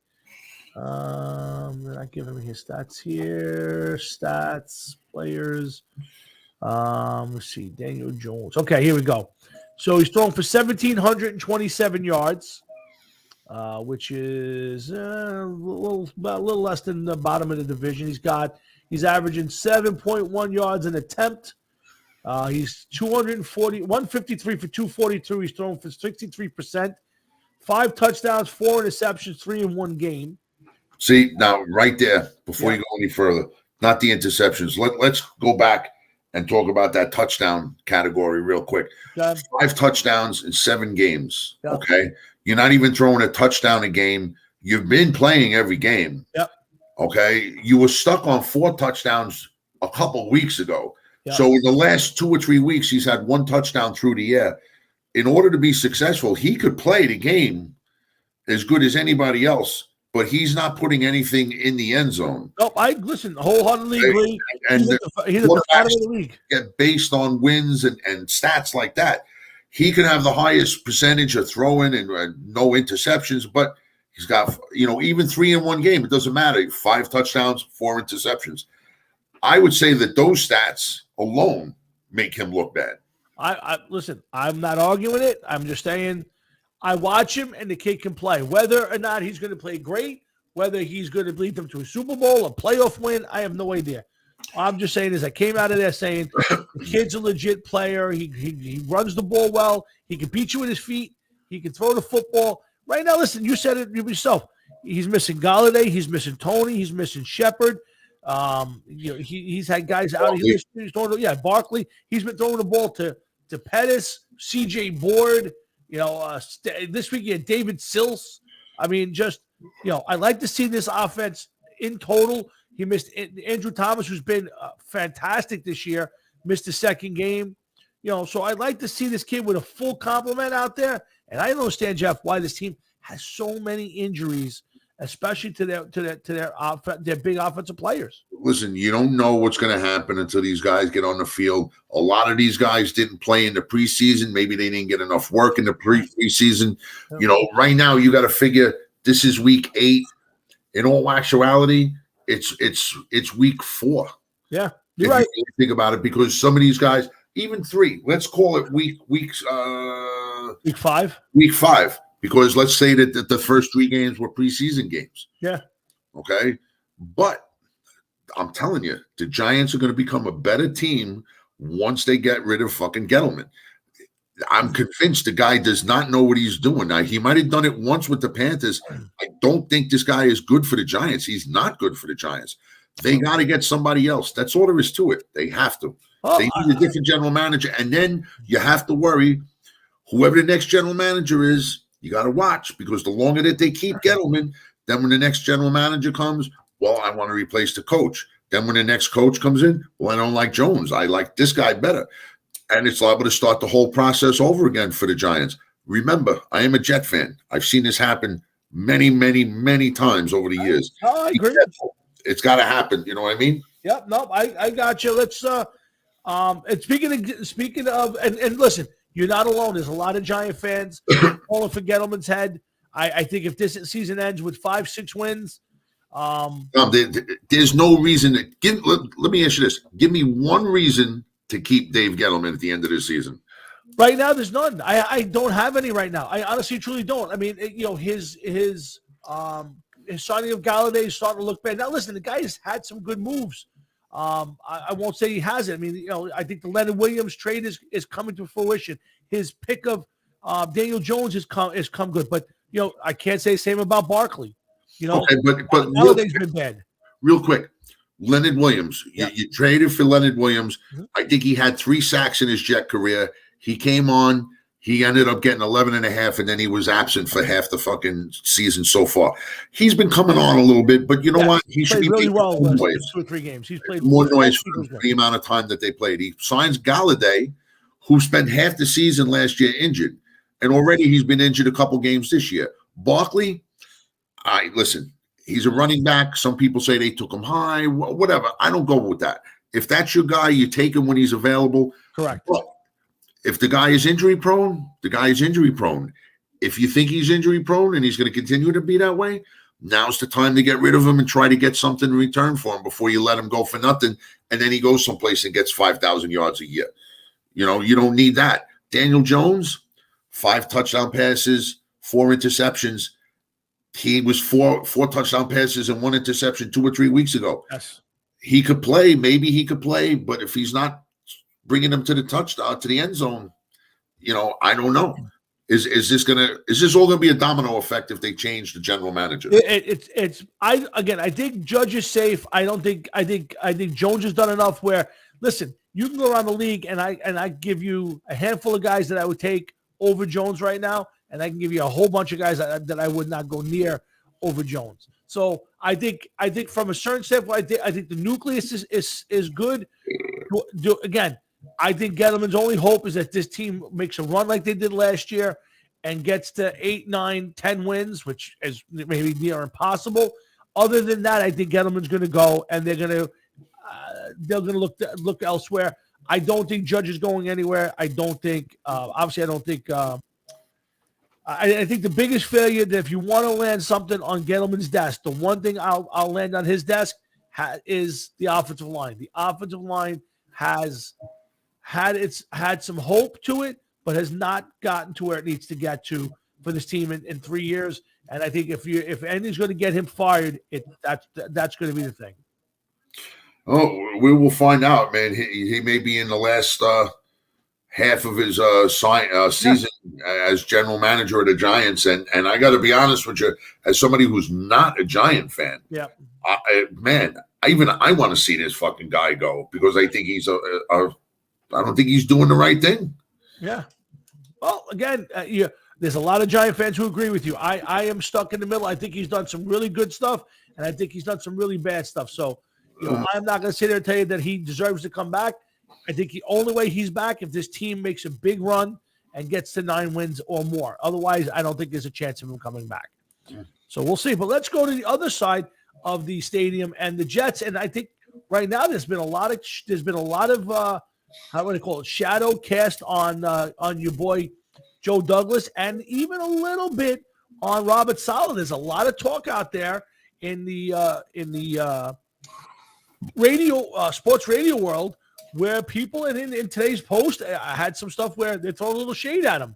And people are starting to worry that maybe Robert Saleh is not cut out to be a head coach, and maybe Joe Douglas is not making the best decision. Now, Wilpon came out and said, I believe in these guys. He's a deep thinker. I don't know what your boy not Wilpon. What all that means is that they're going to be gone in about 3 weeks. Yeah, again, whenever it's the classic, they got my vote. They're in. They're going to be there the rest of the season. And I don't think it's going to happen, to be honest. Here's the thing that's confused me with this team so far. And here's the one knock I'm going to put on Joe Douglas. He's in the same boat to me as Gettleman. He has not improved this offensive line. This is his third offensive line he's got the season with, and he has not done it. Now, the first one, yes, again, he did make a couple of changes, so I'll say it's his 2.5. But 2 years in a row now, this has been a horrendous offensive line. He's done nothing. He's had cap room, and he can't get it together. He doesn't go after bigger name free agents. He goes for little dinks and dunks in free agency of guys that you're like, I think I heard him, but I'm not sure. Yeah. The only thing I can tell you about the Jets and the offensive line, they drafted Becton, okay? And I said from the minute they drafted Becton, he's too big, okay? When you're hovering around 370, you're too big, especially for an athletic position like left tackle. Then you took this kid this year from USC, okay? I haven't really heard much about him, okay? But I haven't heard anything bad about him either. But he's a guard. Yep. So, okay, let's see what happens, okay? It is what it is. George Fant has been playing rather well for the Jets. Okay. What's that guy that center's name? What the fuck is the center's name? I think it's McGovern. McGovern. Yeah. I haven't heard anything bad about him either. He's been doing all right for himself. So, I mean, they've got some pieces, but they're not all playing together. So, you do need to get better. But things you said about Salah, yeah, he's not doing anything. You had 2 weeks to think about this Patriots game. Yeah. Okay. You had 2 weeks to come up with a competitive game plan to make yourself look like you were ready for the game and that you were doing your homework on them and everything else. It did nothing. You did nothing. So I got to lay a lot of blame on him. But I must say about Douglas, okay, yeah, go ahead. I kind of disagree with you because the first year they had him, that was right after McCagnon put the team together and they took him out and they put Douglas in there. So I want to see what happens after this year. Okay, going to the free agency of this year is the important year for me. This is year 3 of him picking everything, the draft, if he stays, all right.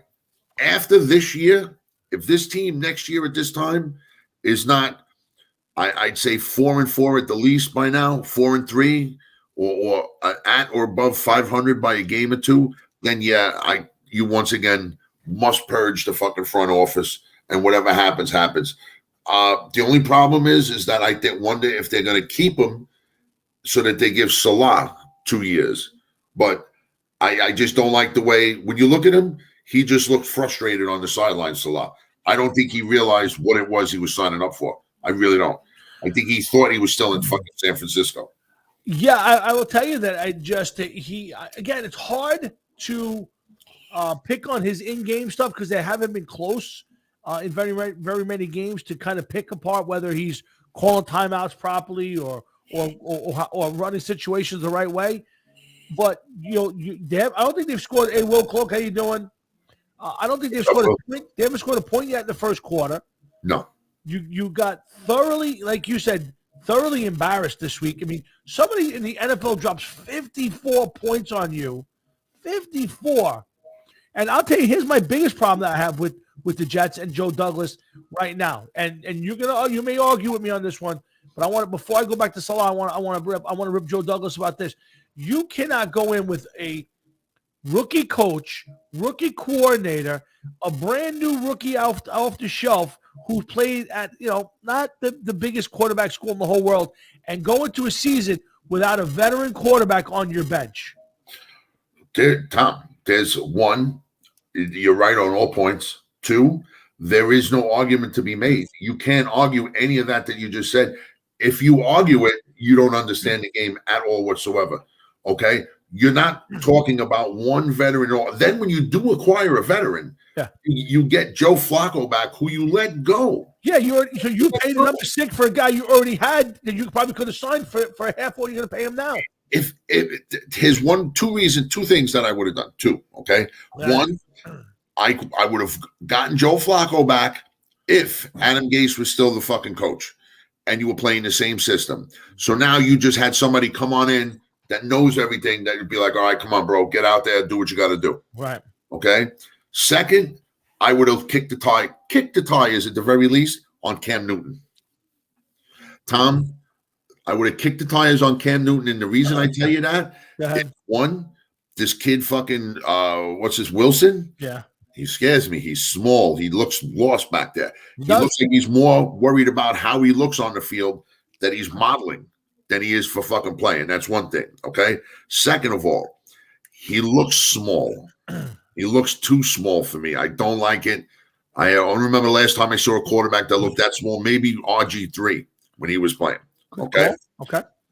That size worries me because he could be very fragile, and he might have proved it, okay? Proved it already, yeah. Third of all, Cam Newton, okay, say what you want about him. He's a bigger guy. You know he's not going to be there long term. Neither is Joe Flacco. Yep. Okay, Cam Newton could run. So at least you have a different element in the game. I don't want to see Zach Wilson run. I do not want to see this man run. It scares me. He's too small. But if you got Cam Newton and you signed him for the veterans minimum and he ran and he blew out a knee, yeah, take the check. Thank you. And you go on to the next guy. What is it? What do you have to hurt there? You know what I mean? No, again, it's not outrageously dumb. My point is, how do you go into a season and not have a guy on the bench? So that's my indictment of Joe Douglas. I agree with you. They probably, to bring back Flacco didn't make a lot of sense to me, but you needed somebody. What about Salah? You say it's against Douglas, okay? Let's just say that Douglas was like, you know what? We're going to go with these guys. And if you're Salah, you're going to be like, whoa, listen. Do you understand the system I'm running? Do you understand the importance of the quarterback? Okay, a mobile quarterback, whatever you want to say, however you want to put it. I need somebody that knows what's going on. Somebody has to show this kid the ropes. He played a completely different system, or whatever it is, the conversations that take place. You have to have that a veteran presence. That's all there is to it. Sam Darnold had Josh McCown. Everybody thought it was, he's got Josh McCown. This is fucking great. Look at this. He's so lucky he's got Josh McCown. Are you fucking kidding me? The guy was a sub 500 quarterback, and everybody thought it was the greatest move in the world, and he was on the Jets at the time. Yeah. Okay? Get somebody. And not for nothing, is Joe Flacco the guy? Maybe if he played from the start of the preseason, maybe. Yeah, but you're grabbing a guy in mid-season? Why not? Fuck it. Grab Cam Newton. You got nothing to lose. No, I agree from the sense that if you said it right, if you were bringing Joe Flacco back to a system he knew already, I'd understand your point and all of that. But you're right. And I said he's not even showing up. He's not even showing up till tomorrow. No, he's not playing Sunday. No, I know that. So I mean, you're going with Mike White, and I guess I think it's Josh Jackson. Josh Johnson is the backup, and I don't know why. The guy's been around forever, but he was on the Giants for 2 years. If he's qualified, why do you even have to bring Flacco back? I don't know. But But I mean, at this point in time, with the Giants, with the Jets, as bad as they are. Yep. Okay, and I'm going hard at this point in time for this. But you know what? That's another reason why I would turn around and would have considered, at the very least, Cam Newton. It's going to be a 1-year rental. What could he possibly do wrong in half a season on the Jets? You know what I mean? Yeah. This guy wants to fucking revive his career. Give him the chance to revive his career. He's got a set of legs. You know what I mean? You know that he's not going to throw the ball. But if you had a choice between Joe Flacco and Cam Newton, I think that Cam Newton would be the better weapon than Joe Flacco at this point in time. You know what? I saw 35, 36 years old, bro. Yeah, no, listen, I saw Cam Newton throw the football this year, and it wasn't pretty in the preseason. But, again, if you ask me for the two, I would agree with you. I would probably have taken a run at Cam Newton because Flacco can't run, and he's going to be a sitting duck in that pocket with that offensive line. Yeah, I agree with you wholeheartedly. But listen, I'm just surprised that Cam Newton hasn't even been discussed. I haven't seen it. I'm on the waiver wires. I go to Bleacher Report and Pro Football Talk and NFL.com, and I haven't seen his name mentioned anywhere for any job for any team. So listen, it is what it is. And when you think of some of the quarterbacks that's out there, you got Detroit at 0-7. Yeah. You got the Texans at 1-6. Yeah, with this kid Sills. Taylor, he's not even playing? No, David Sills. That's David Sills. Davis Mills is quarterback in that. Yeah, you got fucking Miami and Tua. You got a couple other teams that are like, is it time? Seattle goes down, they go to Geno Smith, even though I said he's one of the better backups in the league for somebody to plug and play. But is Cam Newton? I would think that Cam Newton is better than fucking Geno Smith. Yeah. So I don't know. It's surprising to me, but time moves on in the NFL, and I don't know if it's a question about him in the locker rooms. I'm not sure what it is, but I'm a little surprised. I think something would have been said if that was the case. Yeah, I kind of agree with you. But listen, I think this is, I think that if you're Robert Salah and if you're Joe Douglas, you guys, they need to have this thing at least get righted before the end of the day. You don't want to go into the offseason with a 1 and whatever team, 1-16 team, or a 2-15 team, and playing as bad as they are. There's going to be a lot of questions, and next year it's going to be, the hot seat's going to be up high real quick. Well, you would like to, you would want to think so, that would be what the normal teams do, but I just don't know if that's going to happen this year. And Salah, I got to say, let's see what happens. Let's see how this plays out. Yeah. There's half a season left. I guess you can't say that it's a 17-game season anymore. It is now a 7 or 9 game season, 8 or 9 game season for Salah. Maybe if he goes, there's 10 games left. 4 and 5, whatever the case is, that okay, he's turning it around. Let's see what happens. This team is now, they went from averaging 13 points a game to 24 points a game. It's a big difference. The quarterback is throwing for 250, 260. But once again, you had Smith, you had Sanchez. Now you have this kid Wilson. It's like the rut that they're in. They throw for 170 yards and that's it. This guy's got another fucking shitty. What, you got his stats with you? Who's that? Who wants Wilson? Wilson. Yeah, I can get him up for you right now. I got him in here. Stats. Quarterbacks. He's on row 2 of quarterbacks, I believe. Next page. Zach Wilson, you ready? 1,168 yards passing. Okay, so right off the bat, he's 600 behind fucking Jones. Yeah. He has 104 for 181. He's completing 57% of his passes. All right, so Jones was in the 60s, I believe. 63. 4 TDs, 9 interceptions. All right, so you know what? Just the TD passes are pretty much the same. He has a few more interceptions, but you know what? For what Jones lacks in interceptions, he makes up for in fumbles. And I don't know if Wilson fumbling the ball that much. I don't see that. That's the stat that's not given. I know Jones doesn't have many this year. I don't see what Wilson has. It's not showing me that in his. He's been sacked 19 times already, which is a lot.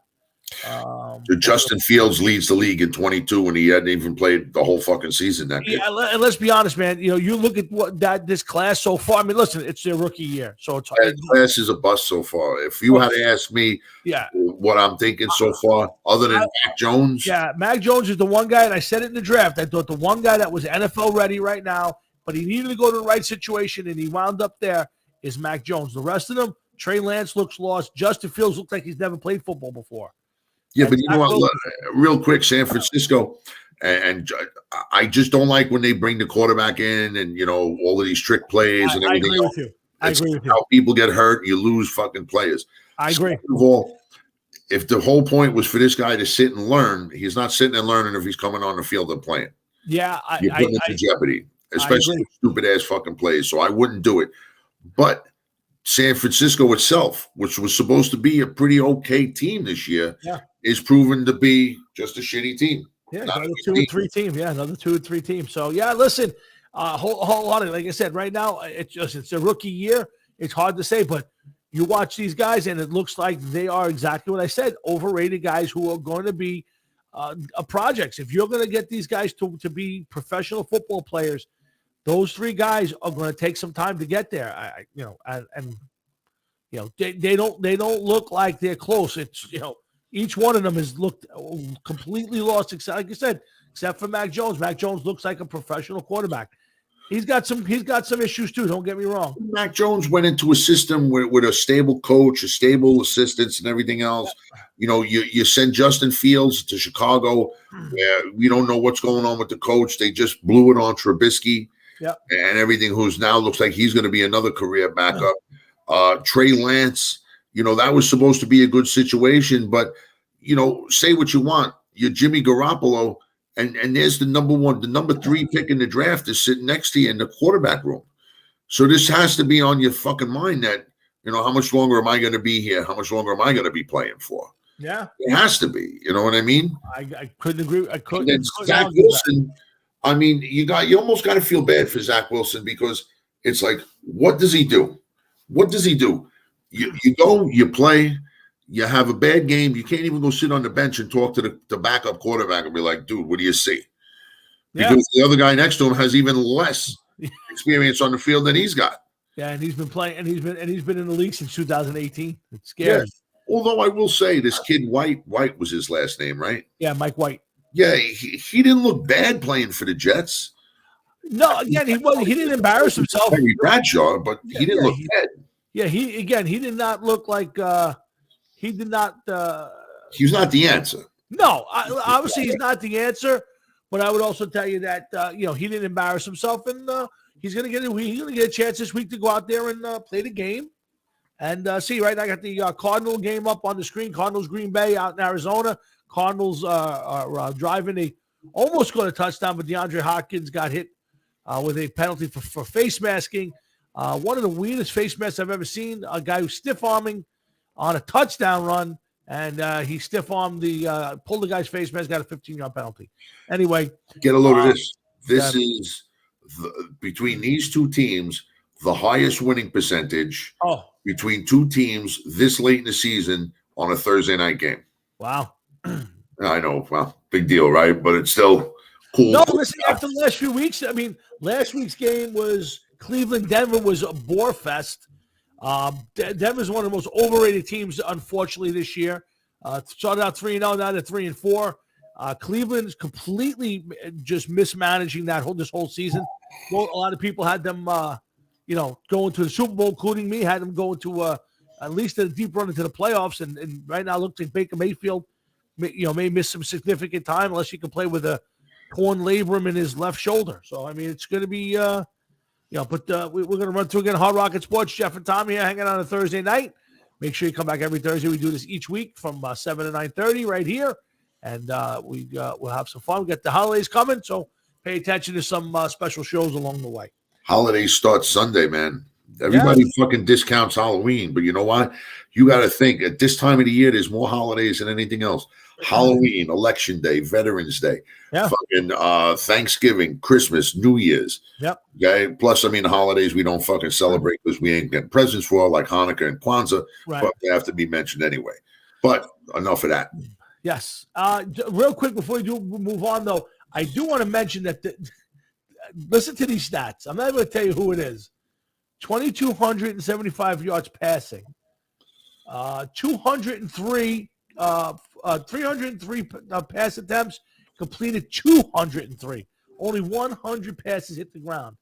21 TDs, 3 interceptions, a quarterback rating of 108.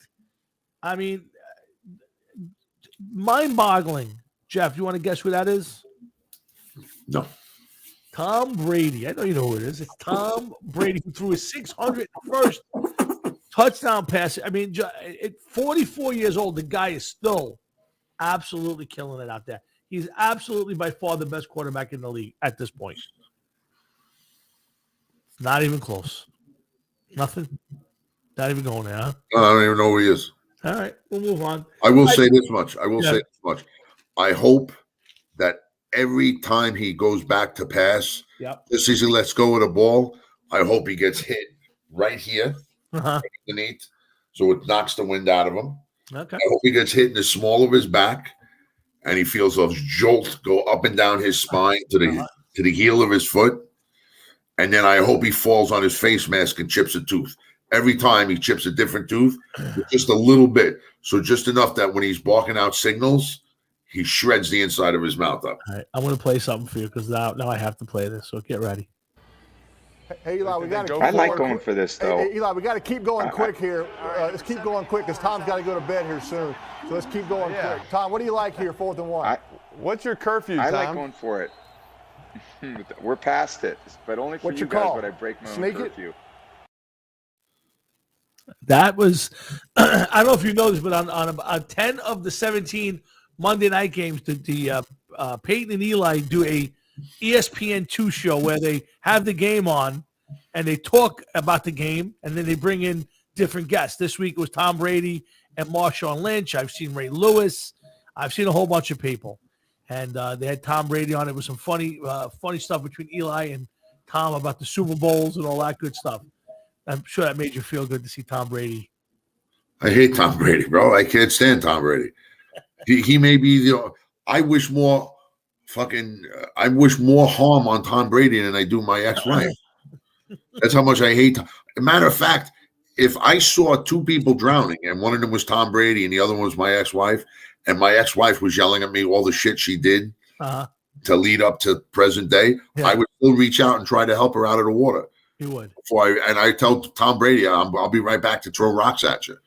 I would not try to help Tom Brady at all. I couldn't do it. I could not do it. Before I get it, I got to go show you. I've had this up on my thing for about 2 months now. Oh, boy. I haven't done it. Oh, boy. Look at this baseball swing and tell me this isn't the worst thing you've ever seen in your entire life. Watch this. Rangers team said it best. He said he was just the nicest person you ever would meet. Sammy Long's shown a lot of good stuff in this change up here. Goodness. That's just not picking the ball up. That's right. Under the hand. What the fuck was that? You want to see that again? Yeah. Rangers team said it best. He said he was just the nicest person you ever would meet. Sammy Long's shown a lot of good stuff in this change up here. Goodness. That's just not picking the ball up. That's got to be the worst swing I've ever seen. That second angle was like, man, put that shit in perspective. What the fuck was that? He was swinging 5 minutes. The guy was still scuffing the ball up. He was already swinging. I haven't seen anything like that in my entire life. I think when the catcher fucking threw the ball out to the pitcher, he started his swing. I've been holding that for about 2 months. I got to show Jeff this. I don't care if you're a baseball fan or not. You look at that and go, what was he swinging at? I can't even imagine what he was swinging at. I have no idea what possessed him to swing. What? He swung 10 minutes before the guy showed up. The guy was still at home saying goodbye to his kids. He was already swinging. Yeah, I hope he was leadoff. All right, so Jeff, let's go first before we get to run through all the games on Sunday. I want to bring back semi or not at all. All right, and I'm going to throw you some games, and you're going to tell me whether you're semi or not at all for these games on Sunday. Ready? Okay. We'll start off with your beloved Jets, who are at home to the Cincinnati Bengals. Jeff, Cincinnati's a big team this year. Jeff, are you semi or not at all? Not at all. And the only thing is, this is going to be like feeding a raptor in Jurassic Park, and the Bengals are just going to fucking eat them alive. I feel. I don't think the Jets stand any chance at all. Okay, fair enough. Jeff, how about New England at the Chargers? Semi or not at all? Semi, because they have two teams that are trending in the right way. Let's see if the Chargers get past their problems from a few weeks ago.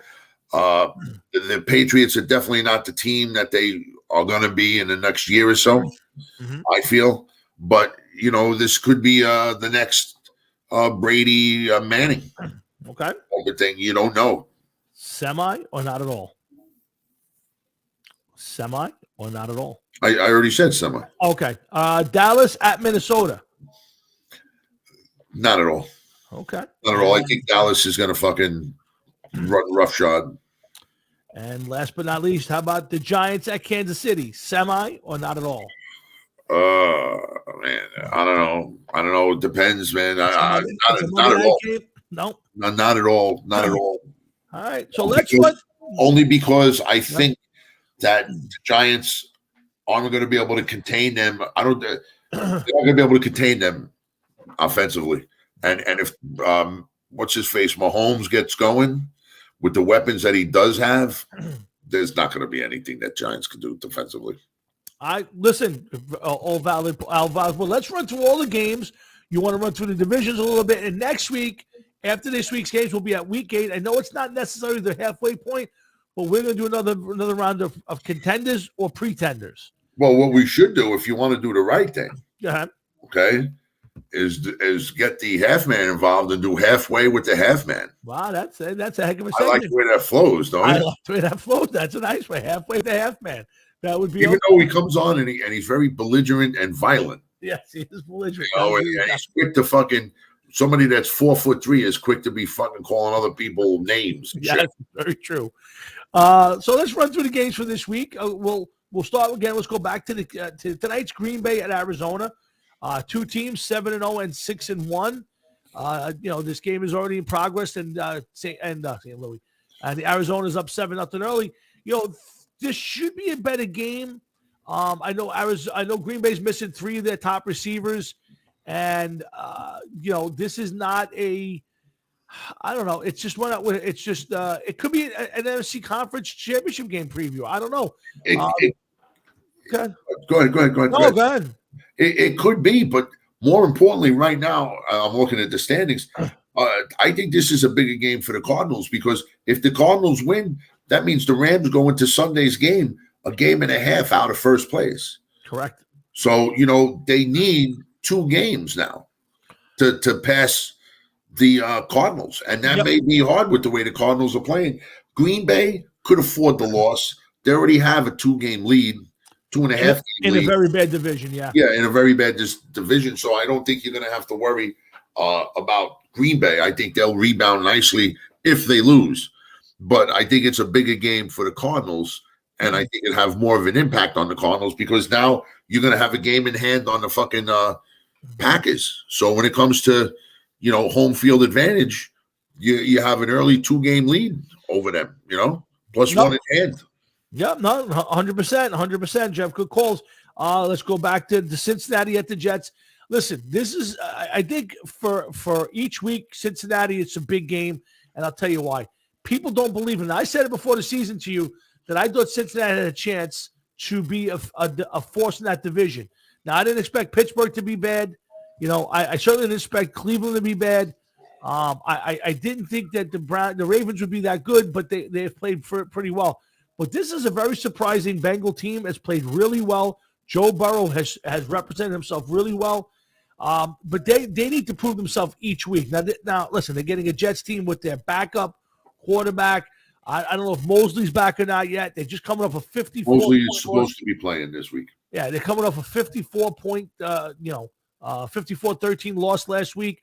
I'm expecting better things out of the Jets. If you don't see a better game out of the Jets this week at home, at least keep it to 10 points or less. I'm going to tell you that I was very disappointed in the Jets coaching staff. But this is a big game for Cincinnati to keep putting some wins ahead. Big game for Cincinnati. Listen, say what you want, but, they're 1 game. Cleveland is 1 game behind them. Yeah. Okay, they're tied for first place with Baltimore, which I'm sure Baltimore is surprised and now realizes that the Bengals are here. Yep. But I didn't think the Bengals were going to be the team that they are this year. Yeah. I figured that would have been more towards the end of the year into next year. But it's nice to see a team, listen, it gives hope to teams like the Jets where they should be watching a model of this and saying, like, this team is 5-2. And, listen, has a point differential of 61 points. So that's big. And, if they win, that maybe they get a game in hand in the standings against the fucking Baltimore Ravens. Did they play the Ravens yet? Do you know? I do not believe so.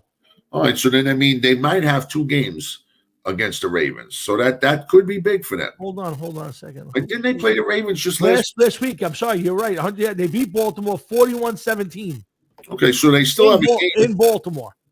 In Baltimore, they still have a game in hand, and listen, I know it gets cold in Baltimore, but it gets cold in Cincinnati. Yeah, and we're going into November, and they haven't played yet. So, whenever that game may be, it could be a pretty brutal game. Yep. No. Yeah, Cincinnati got to keep winning. You can't come off. What you're afraid of in that game is this game coming up is you just beat your rival, the team that you're tied with. You put a shellacking on them. Now you're going to go on the road to the Jets. You're going to be a little bit down. You don't want to come up into this game and be flat if you're Joe Burrow and the Bengals. You want to go out there and you want to put 28, 35 points on the board and continue down. You don't want to give away the advantage you just got. Oh, don't worry. I think they're going to do it. All right, well, let's go on to another game. Carolina at Atlanta. Both teams in the South Division of the NFC. Atlanta's 3-3. Carolina 3-4. I don't have much hope here for Carolina, to be honest with you. The way they're playing, I know that Donald's back in the starting spot. No Christian McCaffrey, as far as I know, this week. Yeah, so I think Atlanta's been an okay team. They showed some spots, so this is a pretty meaningless game in that division. Although, where's all the wild cards coming from? Well, definitely not that division. I'll tell you that much, and I'll tell you this much too. It always seems like Atlanta and Carolina are playing one another pretty much every week. I'll tell you, that division. Whenever you turn around and look, they seem to be playing. But more importantly, this is a big game for Donald. Never mind for these teams. Donald could be the start of the end of his NFL career. 7 games in, 10 left. Yeah, you still got plenty of time, but you need to show that you belong and do it without your weapons. Okay, you need to do something. You need to show something, and he's not showing something. Atlanta, they're a team too that's got to get back on track. Ridley hasn't had the points of the yardage that he usually gets. So, this could be a big game between those two teams. I don't see it having much in the way of impact on anybody else other than them. You got to give it. You got to remember one thing. There are. I'll tell you this. So let's say it ended right now this season. Dallas would get the win to get the NFC East. Tampa, Green Bay, and Arizona would all win the divisions. After that, Jeff, the Rams are 6-1. So let's say they're going to get a wild card spot. That leaves 2 spots. There are New Orleans at 3-2, Atlanta's at 3-3, Minnesota's at 3-3, Chicago's at 3-4. 60 seconds. Frisco's at 2-3. Carolina right now is really 1 game behind the last wild card spot. Carolina, Atlanta, those teams are all wild cards right now. If the season ended today, I know it's a long way to go. I hear you, but I just don't. I don't think you have to worry about that if you're a Carolina fan, because I think that Sam Darnold hasn't killed that team completely yet. I think he's on his way to killing that team completely. But I agree, but not an insignificant. Nobody's out of it at this point right now. So, Rams at Houston, Jeff. Rams are 6-1. Houston's at 1-6. I don't see much here. You got anything that makes people want to watch this one? Other than maybe what's his face? Matthew Stafford. Stafford fucking shooting fish in a barrel. That's about it. Yeah, it doesn't seem like much. It looks like they'll go to 7-1 this week, but they're coming off Blog Talk Radio. The Rams are coming off a pedestrian 28-19 win over Detroit. Detroit's got to be the best 0-7 team I've watched in a long time. It's a shame that team loses. I don't understand that. What you guys are saying, you and John each said this. There's a 72-point differential. I see it. Scored and everything, and they're 0-4. 0-7. They're already 0-5 in their conference, 0-3 in their division. They scored 128 points and gave up 200. Yep. There's been 3 games that they honestly should have won. The Minnesota game they should have won. There's been 3 games that this team. Now, again, I'm not saying it's a playoff team, but I feel for this team. They've hung in a lot of their games. I mean, I think everybody before the season would have told you the Giants would be a better team than Detroit, and the Giants got crushed by the Rams, and then the Rams go to Detroit, and Detroit puts up 19 points. I'm not telling you that Is it Detroit putting up 19 points, or is it the Rams overlooking the fucking Lions? Well, listen, great point. Could that have been just a letdown game? We'll see. But this week, you got the Rams in Houston. I don't see much of a game here. The spread in this game is, let's see, where's the spread? 1,700 points. 14.5. Another double-digit lead. Jesus. Yeah. So shouldn't be much of a game, Jeff. No, I don't think so. I don't see. A game that I would have thought before the season would have been a huge football game. They played. This is the second time they played, and I think that Buffalo won the first one, 41-0 in Miami. Miami travels to Buffalo for a 1:00 game. Miami, a very disappointing 1-6 this year. Most people are blaming the quarterback, and I'm not disagreeing with it, but they've given up a lot of points on defense, and they have not won a lot of big games. No, they haven't. I mean, they're 1-6, and even Buffalo doesn't seem to be the team playing at the level that everybody thought they were going to play at. I agree, yeah. But nonetheless, they're in first place in that division right now. AFC East is one of those divisions where people take notice when these teams play one another, regardless of what the record is and regardless of what the outcome. These games just seem to get attention. I guess it's because it's a New York team in that division that it highlights the division a little bit. But, yeah, you're right. This one is going to be as exciting as watching paint dry. The only thing, though, is maybe Miami has a good game and upsets Buffalo. Maybe the Buffalo Bills overlook the Dolphins. So you got to think, if you're the Bills, go out there, play your game, and just, make sure that you finish the game. Yep. Don't leave any wiggle room for them to come back. You can't do that. No, good point. Good point. Jeff, next up is Philadelphia at Detroit. A Philly team I can't say is disappointing. They're just, they're not very good, 2-5. They're another team that there's a really big question for their quarterback spot. They're traveling to Detroit. We've already talked about Detroit, Jeff. Give me a little thought on this one. You know what, Tom? I never say anything because I don't have a dog in this fight. I hate every single team from Philadelphia. Okay, I don't like the Phillies. I don't like the fucking Eagles. I don't like the Flyers. I just do not like Philadelphia teams. I don't know why. It just never did. Never will. And this, to me, I would love to see the Lions get a win, especially against Philadelphia. Why not? Yep. I don't mind the Lions winning a game. I would love to see the Lions are one of my favorite teams. I do like the Lions. I would love to see the Lions actually, play better and win something once in a while, like a game. Yeah.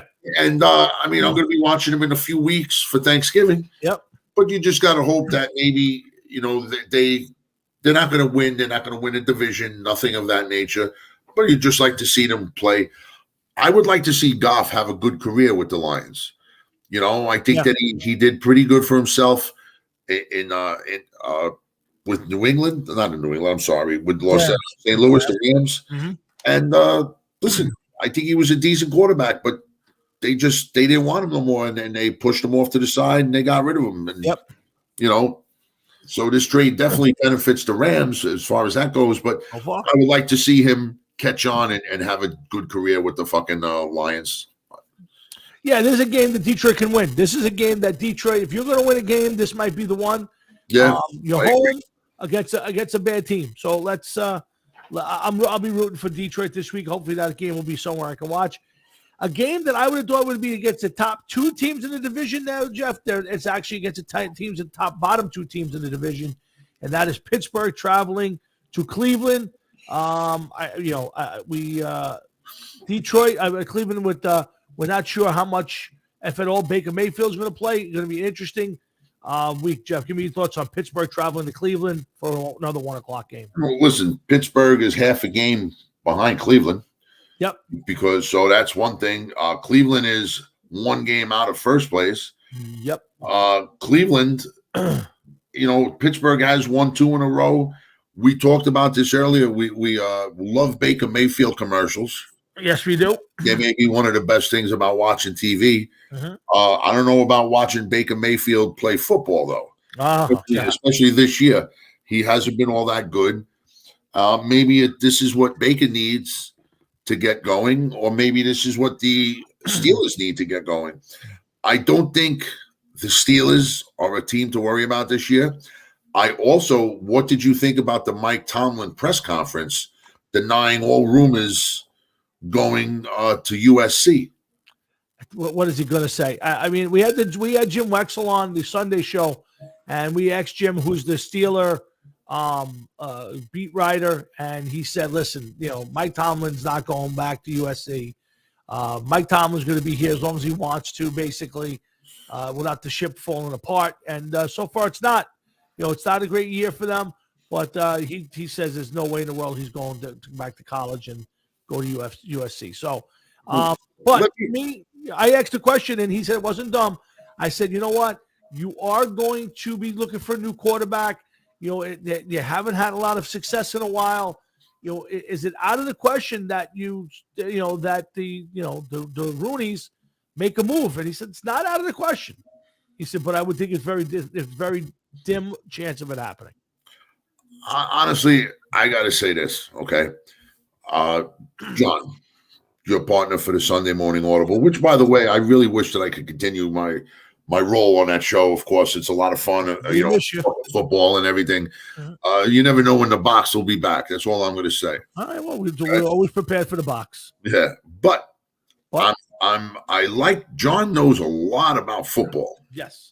But I think that the thing he doesn't know much about is losing. And him and a few other Steeler fans that we know just can't seem to handle when they're not on top of the division, and when they are on top of the division, when they're not fucking winning every fucking game that they play. So that being said, okay, the Steelers seem to have, they had Bill Cowher for the longest time. They've had Mike Tomlin for a long time. They had Chuck Noll for a long time. They've only had 3 coaches in their entire 50-something year. Yeah. Listen, I think that this is somebody that, he's a winner. Every single one of these Steeler coaches have been a winner. I mean, Chuck Noll, of course, the most winning coach in the history of the Steelers. Sure. Mm-hmm. But you've had 3 coaches that are great. You have one right now, just about 50 years old, and he's still, he's good. You had this team 11-0 or 11-1 last year. I wouldn't be so quick to want to get rid of that guy as coach. I would let him run his course until I know that either he turns around and says, I got to get out of here, or he's, this is the 3rd year that you're 2-15, you got to go. I just think that it's the way it should be with him. Yeah, I'm just not disagreeing, but I think at some point, though, somebody has to take the hit for not having Roethlisberger's heir apparent on the team. Okay, but it's not up to the coach. The coach gives input and everything, but it's not up to the coach to say, all right, this is who we're drafting. I don't disagree, but I think at some point, you're going to look up and they're going to be looking for either the next rookie, which there isn't a great rookie class coming out next year as far as quarterbacks, in my opinion. There's some decent guys, but but you're going to be looking for that guy off the that scrap heap guy, the Cam Newtons of the world. I mean, they got Haskins, who isn't going anywhere, and Mason Rudolph. They're going to be looking. You've heard the trades about they're going to trade for Aaron Rodgers, or they're going to trade for Russell Wilson. None of that's happening. Nobody's trading. So let's explore these two real quick. Let's say that they trade for Aaron Rodgers. You're going to give up a king's ransom for what? A 37-year-old, 38-year-old guy? You have a 39-year-old quarterback right now, and you see what's going on with him. I think the reason that they don't have his heir apparent on the team is because they were 11-0, 11-1 last year. And you thought that he would be able to pick up where he left off with just adding a few pieces, which they really didn't even add that many pieces. They didn't really do much for the team. No. So that being said, listen, what did you do? You didn't do much. What do you expect? So now you're 3-4, and you got your work cut out for you. Are they done and are they out of it? No, I don't think so. But, it's going to be rough for them without a doubt. Yeah, well, no doubt about it. Let's move on a little bit. San Francisco at Chicago, I think is the next team up. San Francisco, Chicago. San Francisco at 2-3, Chicago at 3-4. Yeah, not great teams. Maybe I think Garoppolo's going to start, but Trey Lance is on the bench, and Justin Fields has not so far performed. Jeff. No, he hasn't. But you know what? I don't think Chicago is the team that they thought they had.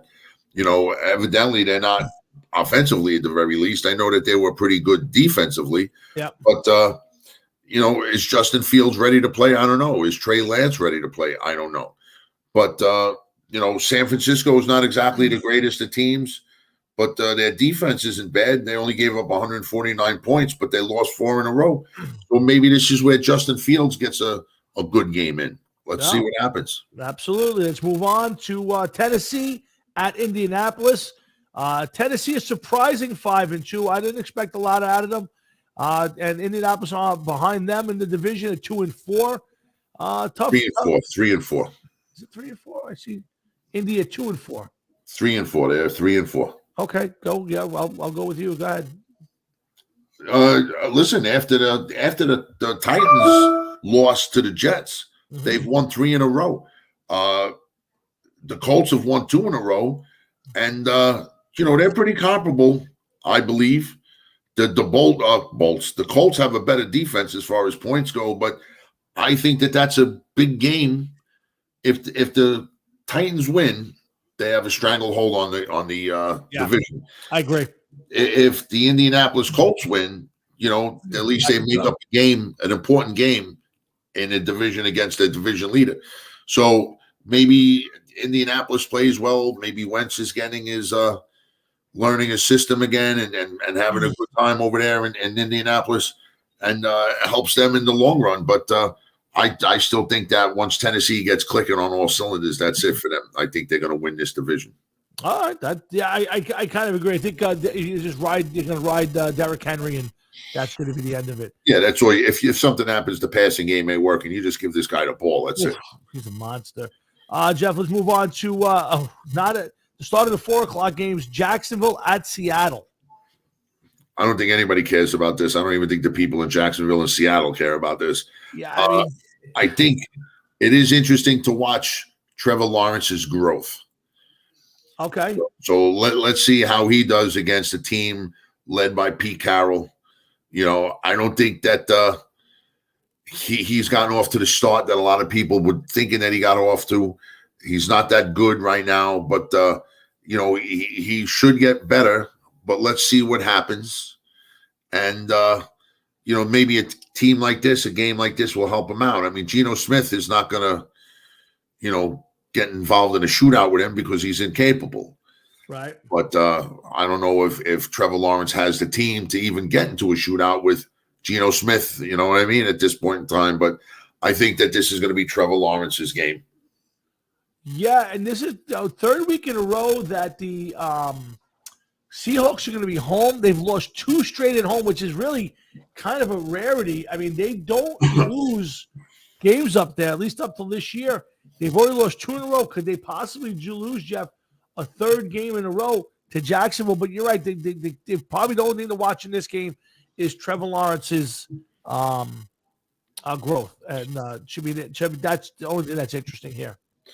Well, listen. Jacksonville they went 0-5, have won 1, and San Francisco has lost 4 in a row. So they won their first 2. They lost their last 4. So. Maybe this is a big week for the 49ers. Maybe they snap this 4-game skid. I don't know. I would think that any chance at the division title for the 49ers is out of the question. Yeah. But at this point in time, maybe a wild card at best, but they need to start playing and playing well if they think they're going to get that. So, can't argue with any of that, Jeff. Let's move on. This one to next game is an interesting game. New England at LA at the Chargers. It should be this should be an entertaining game, I would think. Chargers though coming off a bye week. Before that, they had a big bad loss to the Ravens. Got smoked in Buffalo. New England coming off a big win over the Jets and a tough loss to the Cowboys the week before that. So this is a New England team that's starting to play a little better football. Starting to get a little something more from their rookie quarterback. But this should be a decent football game. And Belichick's tough on young quarterbacks. Yeah, he is. But you know what? You got Justin Herbert, whatever, in his second year. Mm-hmm. There's times where you watch him play where the guy is playing flawlessly. Yep. Like I said earlier, this could end up being the next Manning Brady. Let's see how this works out. But I'm interested in this game. This should be a good game. I don't like the Patriots or Bill Belichick, but I like the idea of two young quarterbacks squaring off with one another. So I'm curious to see the outcome of this one. And I think that overall it's going to be a good game. And not for nothing, but right now the Chargers are half game out of first place. So they win this game. It's big. Yeah. The Patriots are a game and a half out of first place. Yeah, and fighting for a Team while. wins, Buffalo loses. This is big for them. So yeah, this is listen, and like I said, the 3 wild card. Right now, nobody's going to lock on this wild card. So there's a couple spots that to remain out there. So this is going to be a good football game. I'm hoping to watch this one. This next one, Jeff, would have been big last year, or maybe at any time over the last 20 years. Tom Brady and Drew Brees, but now it's Tom Brady versus Jameis Winston. 4:00 game. Tampa travels to New Orleans. Tampa, listen, 44-year-old quarterback who's just tearing it up right now. Looks like he's 34 years old against a overmatched, beaten up New Orleans team who is 3-2. And would love to steal a game here. Well, you must have last week's standings or something. Yes, I do. Saints are 4-2. Yes. And not only that, but they've given up 46 less points than the Buccaneers. The Buccaneers, here's the thing about the Buccaneers. They have a few injuries, and in my eyes, they're old. And when you have a team that's old, sooner or later, they're just going to break down or start to break down. And all they need is a couple players to break, and it makes an opportunity for another team. I'm not saying that the Saints are the team to do it. I don't believe in the Saints at all. But you know something? What's his face? Winston has had, I don't know if you could pull up his stats real quick, but he's got several touchdown passes. He don't have as many as Brady, but there was like 2 games where he kind of had like 9 touchdown passes in 2 games or something like that. So, this is a guy that he's been slinging, not many yards, but he's been slinging the football around. Well, I think Payton's done a good job putting him in situations where he doesn't have to carry the team. Yeah. And the last game, Kamara had a good game. So and they just got Mark Ingram back too. Yes, this should be a good football game. It's indoors, so that gives the Saints a little bit of an edge. With that gives them all a little bit of an edge. Yeah, but Tom Brady's Tom Brady. This should be one of the entertaining games at 4:00. Next game, Jeff. Washington traveling to Denver.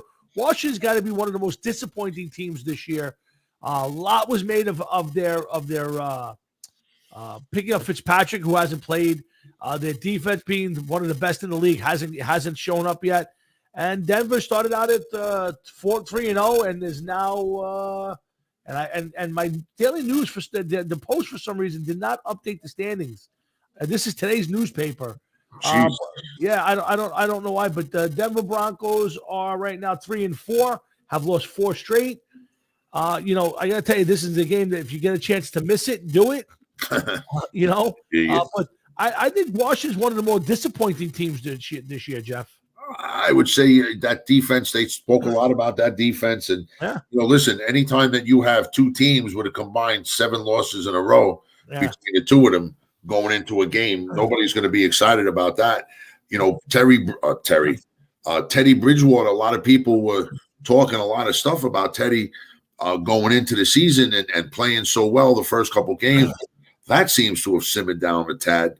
Yeah. And, right now, Denver, they still have a bonus. Are still up in the point. They're plus 13 in the points. Yeah. But the Skins are 64 down. So, that goes to show that, the Broncos have been playing a little bit, but certainly seems as though the Washington is not. Yeah. So you got to expect one of these teams is going to step up to the plate and win. But you just got to hope for a good game if it's on in your area. And if you're a fan of one of these teams, maybe it's time to pick somebody else to root for. I don't know. The 8:20 game, Dallas at Minnesota. Dallas may be without Dak Prescott. They won't make a decision until I believe it's Sunday. There's a really good chance. There's some people who say, the division's basically won. Sit Dak, don't take any chances. And there's lots of popular theories on how to handle it. But Jeff, Dallas, not surprisingly, probably is leading the division. I think the surprising is how well their defense has played, much better than I expected, and most people did.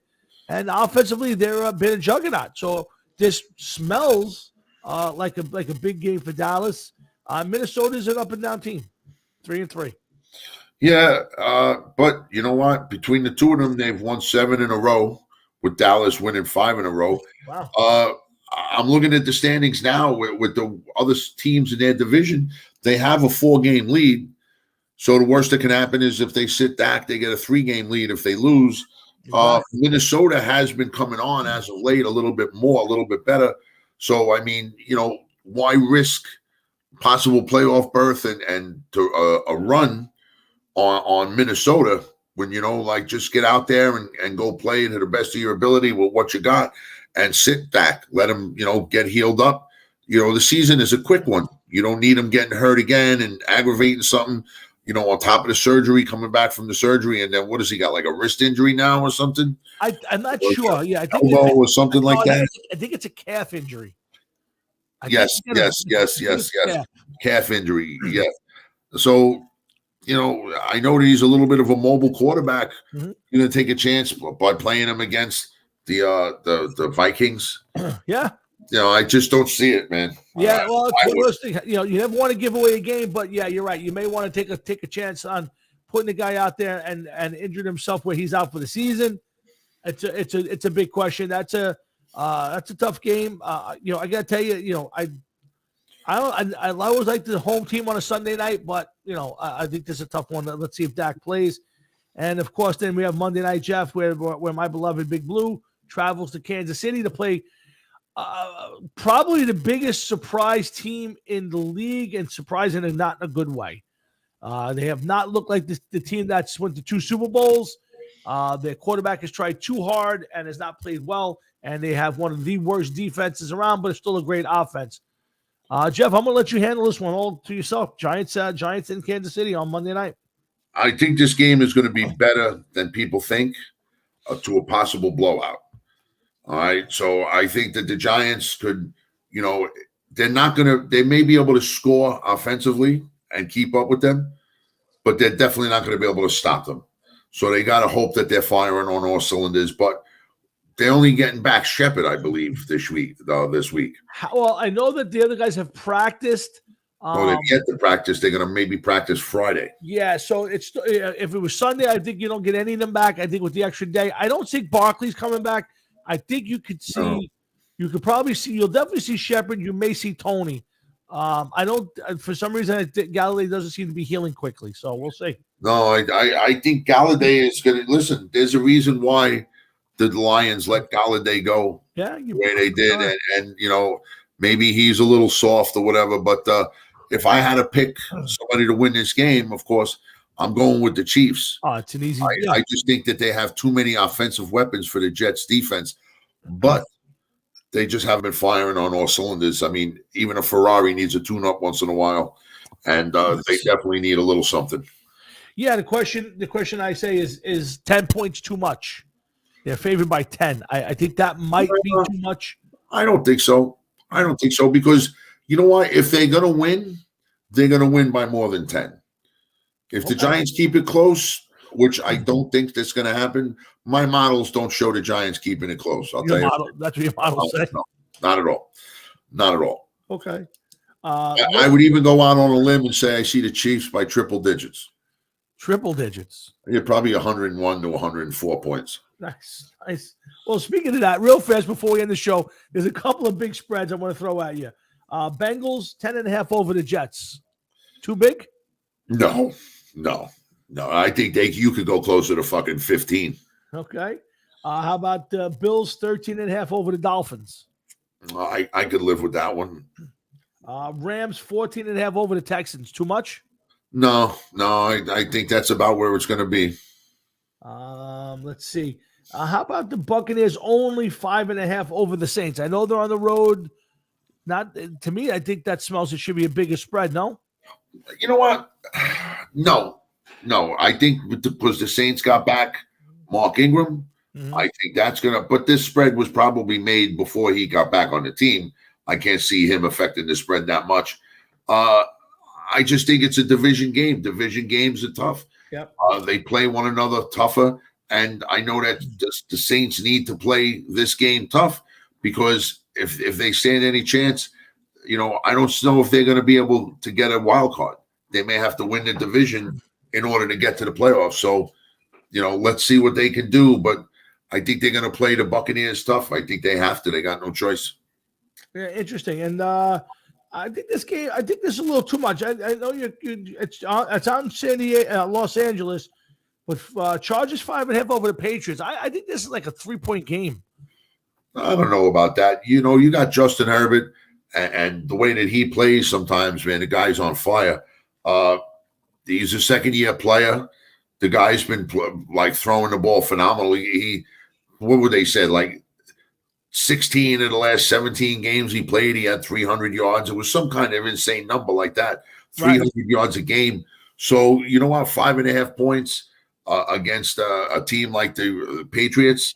Yeah, I think the Patriots are going to, I don't think they're going to win the game. I think they could make it close. Yeah. Could still be close at 7 points, 10 points, the way the game is played. But I foresee the Chargers winning this one. Yeah, it's a good bet. I would tell you if I was betting him, I would take the Chargers myself. I think the Cardinals just fumbled on their own 3-yard line on a punt. Oh. I don't know how the guy didn't realize the ball hit him in the finger. You could see his finger bending backwards. Oh. So it looks like Green Bay has the ball at the 3-yard line with about 6 minutes in the second quarter. But guys, it's 9:28. This show has been perfectly right on time. I want to start the beginning of the end. So, Jeff, I'll give you the final word before I do the thank yous. Oh, listen, here's hoping that we all have a good week and enjoy some good football games. And, this is a pivotal week where we're coming on a halfway point, and we're going to be looking to grade some teams soon and next week see who comes on in the second half. Now's the time to start watching moves, watching teams that are going to try to close out divisions, watch teams that are going to try to come back into contention. So let's see what happens. Yeah, trade deadline is Tuesday at 4:00. One thing we didn't talk about real quick for the trade deadline, J.J. Watt lost for the season for the Cardinals. I not that I think J.J. was having a huge impact, but watch for the Cardinals to try to make a trade. Bring somebody in to bolster that pass rush a little bit. And real quick, J.J. Watt, Jeff, it seems like every year he's played 3 games and he's done for the year. I think it's time for J.J. Watt to call it a career. And I wonder if we looked at it, and I want to do it next week. I want to look back at his career. Was his career as good as it should have been based on all the injuries? Of course not. Think of what the guy could have done if he didn't get injured like he did. Yeah, I mean, guy was a force. I look at what Aaron Donald's done the last few years and staying healthy, and he seems to get his time managed a little bit better. But the last 4 or 5 years, I got to think that J.J. Watt's missed significant time with injury. And I want to just take a look at his whole career before at least I pass judgment on it. So we'll do that next week. But he's been hurt a lot. Yeah. And my alarm every week with that alarm. Sorry. That's okay. I got to go and take my medicine. A lot of back problems. Yeah. And he still had a dominant career. Oh, absolutely. Yeah. It was definitely a dominant lineman of his time and his day. But so many games lost, so much time lost due to injury. Yep. It's a shame, man. It really is a shame. 100%. So, listen, guys, going to be a good week of football. There's some college games you should take a look at real fast. Saturday, the big games to me is Saturday night. Ohio State, I think, is at Penn State.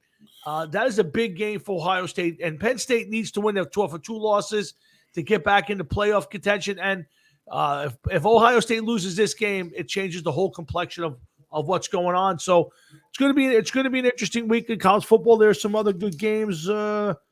Pittsburgh, Miami, Georgia, Florida should be a great game at 3:30 if you get a chance to watch that one. Wake Forest and Duke is okay.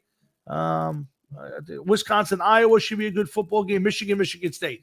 So it's a big game. Wow, great catch in the end zone for the one-handed catch. If they called that a touchdown for the Packers, it looked like they're up 14-7. But again, so a lot of good college football. Not the greatest. Another not great week in the NFL. I have to be honest with you. Nope, that is not a touchdown. Better week than last week, without a doubt. Better than last week is right, but this is not a touchdown. There's 1 foot, and the second foot stands out of bounds. This will be reversed. It'll be second and goal at the 2-yard line for the Packers.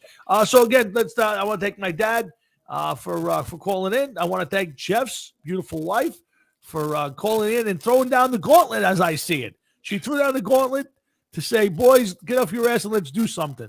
Yeah, listen. Stop it, sweetie. Stop it. You don't know what goes into it. You just want to go out and have a good time. That's it. Yeah. So we'll see. It definitely, if we ever do another benefit, whether it's now or somewhere, it will definitely not be what we normally do. It'll be simple, couple of bands, throw a hat out in front, and whoever comes in can throw money in it. Whatever we raise. But we'll see. We'll talk off the air and see if I got the energy and Jeff's got the wherewithal to put this whole thing together with me. We'll see. But again, thanks for everybody for listening. Whoever, Patrick and all the guys on Louie and everybody else who paid attention to us, and all of those who didn't pop up and say hello, but are out there. Before we go, got to go over the Israeli numbers. Numbers are down, Jeff. Numbers are way down to 7.3. We were at 7, almost at 8, and now we're down to 7.31. Yep, we have lost a little bit of viewership in the motherland. So you're gonna have to do something. What I gotta do? I gotta take this up here. You're gonna have to put this like this. I'm gonna need you to do that and send me a photo so I can put it on the air, so that way we can promote you as our Hasidic co-host. I want to be the leader.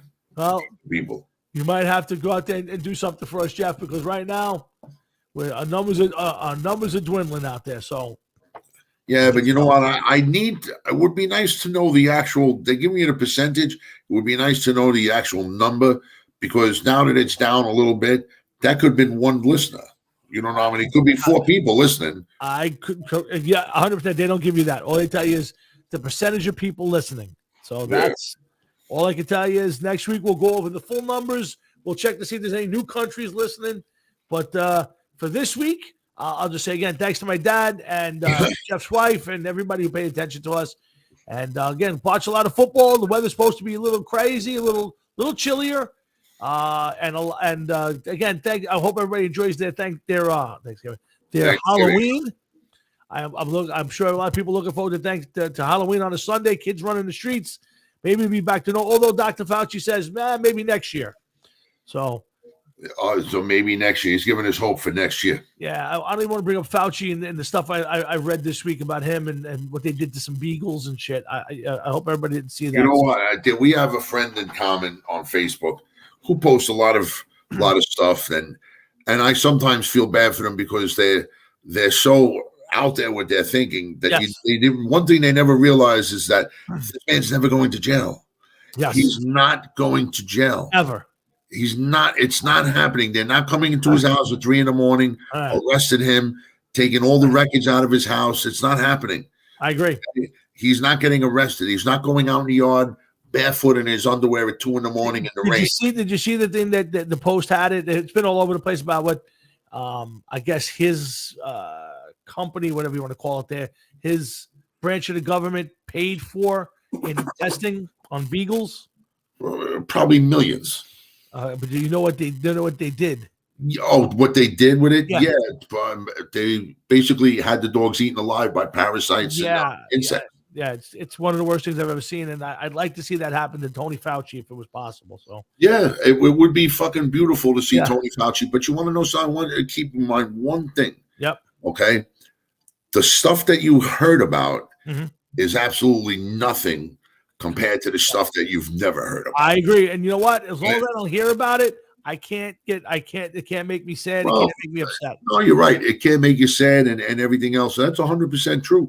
But you have to realize that the stuff that sickens us today Mhm. is nothing compared to the stuff that has happened one way or another. Oh yeah, The near future, the past future, whatever. They've been experimenting on animals for fucking decades. but Okay? And it's still happening. Drug a dog, lock its head in a box, and stick sandflies in it, and let the sandflies eat them to death.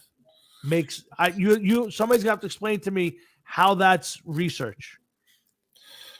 I don't know, Tom. Somebody's gonna have to make me understand what the research for that is, Jeff. So I agree with you. I don't get it either, and it's a fucking shame. Yep. I don't see when you could get cadavers. People, there's a university, I forget which one it is, where they have a yard, okay, where they keep bodies in various states of decomposition. Okay. So that they can study certain things. So when they find a body in the woods, Mhm. they can say this body's been here for 5 days. Gotcha. Well, how do you know that it's there for 5 days? Because this type of bug only shows up on day 4, 5, and 6. Correct. Okay, and then is moved on from day 7 because the next bug comes in that eats that bug. So if that bug is gone, it's definitely here more than a week. You have people that are willing to donate their bodies to science for purposes such as this. Testing on animals should not be done at all. It's a shame. It really is a shame. It is, and again, I'm sorry I read the article, but regardless, but again, you know what, guys, let's enjoy some football this weekend. The weather's coming; it's starting to change on us, and we got all the holidays coming. The Hard Rock and Sports Show is going to have some fun with the holidays, regardless if the band's out there playing or not. The show will have some fun, so stick around for the next couple of months. We're going to have a lot of fun and a lot of football. The show was great tonight for me. This was a perfect show. It was right on the money. So Yeah, a lot of fun, man. A lot of fun as always. Yep. So I want to thank my partner, Mr. Jeff Towinski, my dad, Sharon, and everybody out there listening. And I hope you guys have a great weekend, a great week. We'll see you back here next Thursday on the Hard Rock and Sports Show. And of course, remember Sunday morning, tune in at 9 a.m. to the Sunday Audible with John, myself, and possibly the box. You never know when the box is going to show up. You never know, man. That's it. And have some. We'll do a little more football. But in the meantime, guys, enjoy your week. If you didn't get a chance to see the Great Pumpkin, Charlie Brown, make sure you find it. I'm certainly going to do that. Watch a lot of good shows this weekend, and then come on back next Thursday night when we do this all over again. So for Jeff Towinski, myself, and everybody here at the Hard Rock and Sports Show, I say good night. Have a great weekend and a great week. We'll see you back here next Thursday. Jeff, take care, brother. Later, my man. Later. Bye.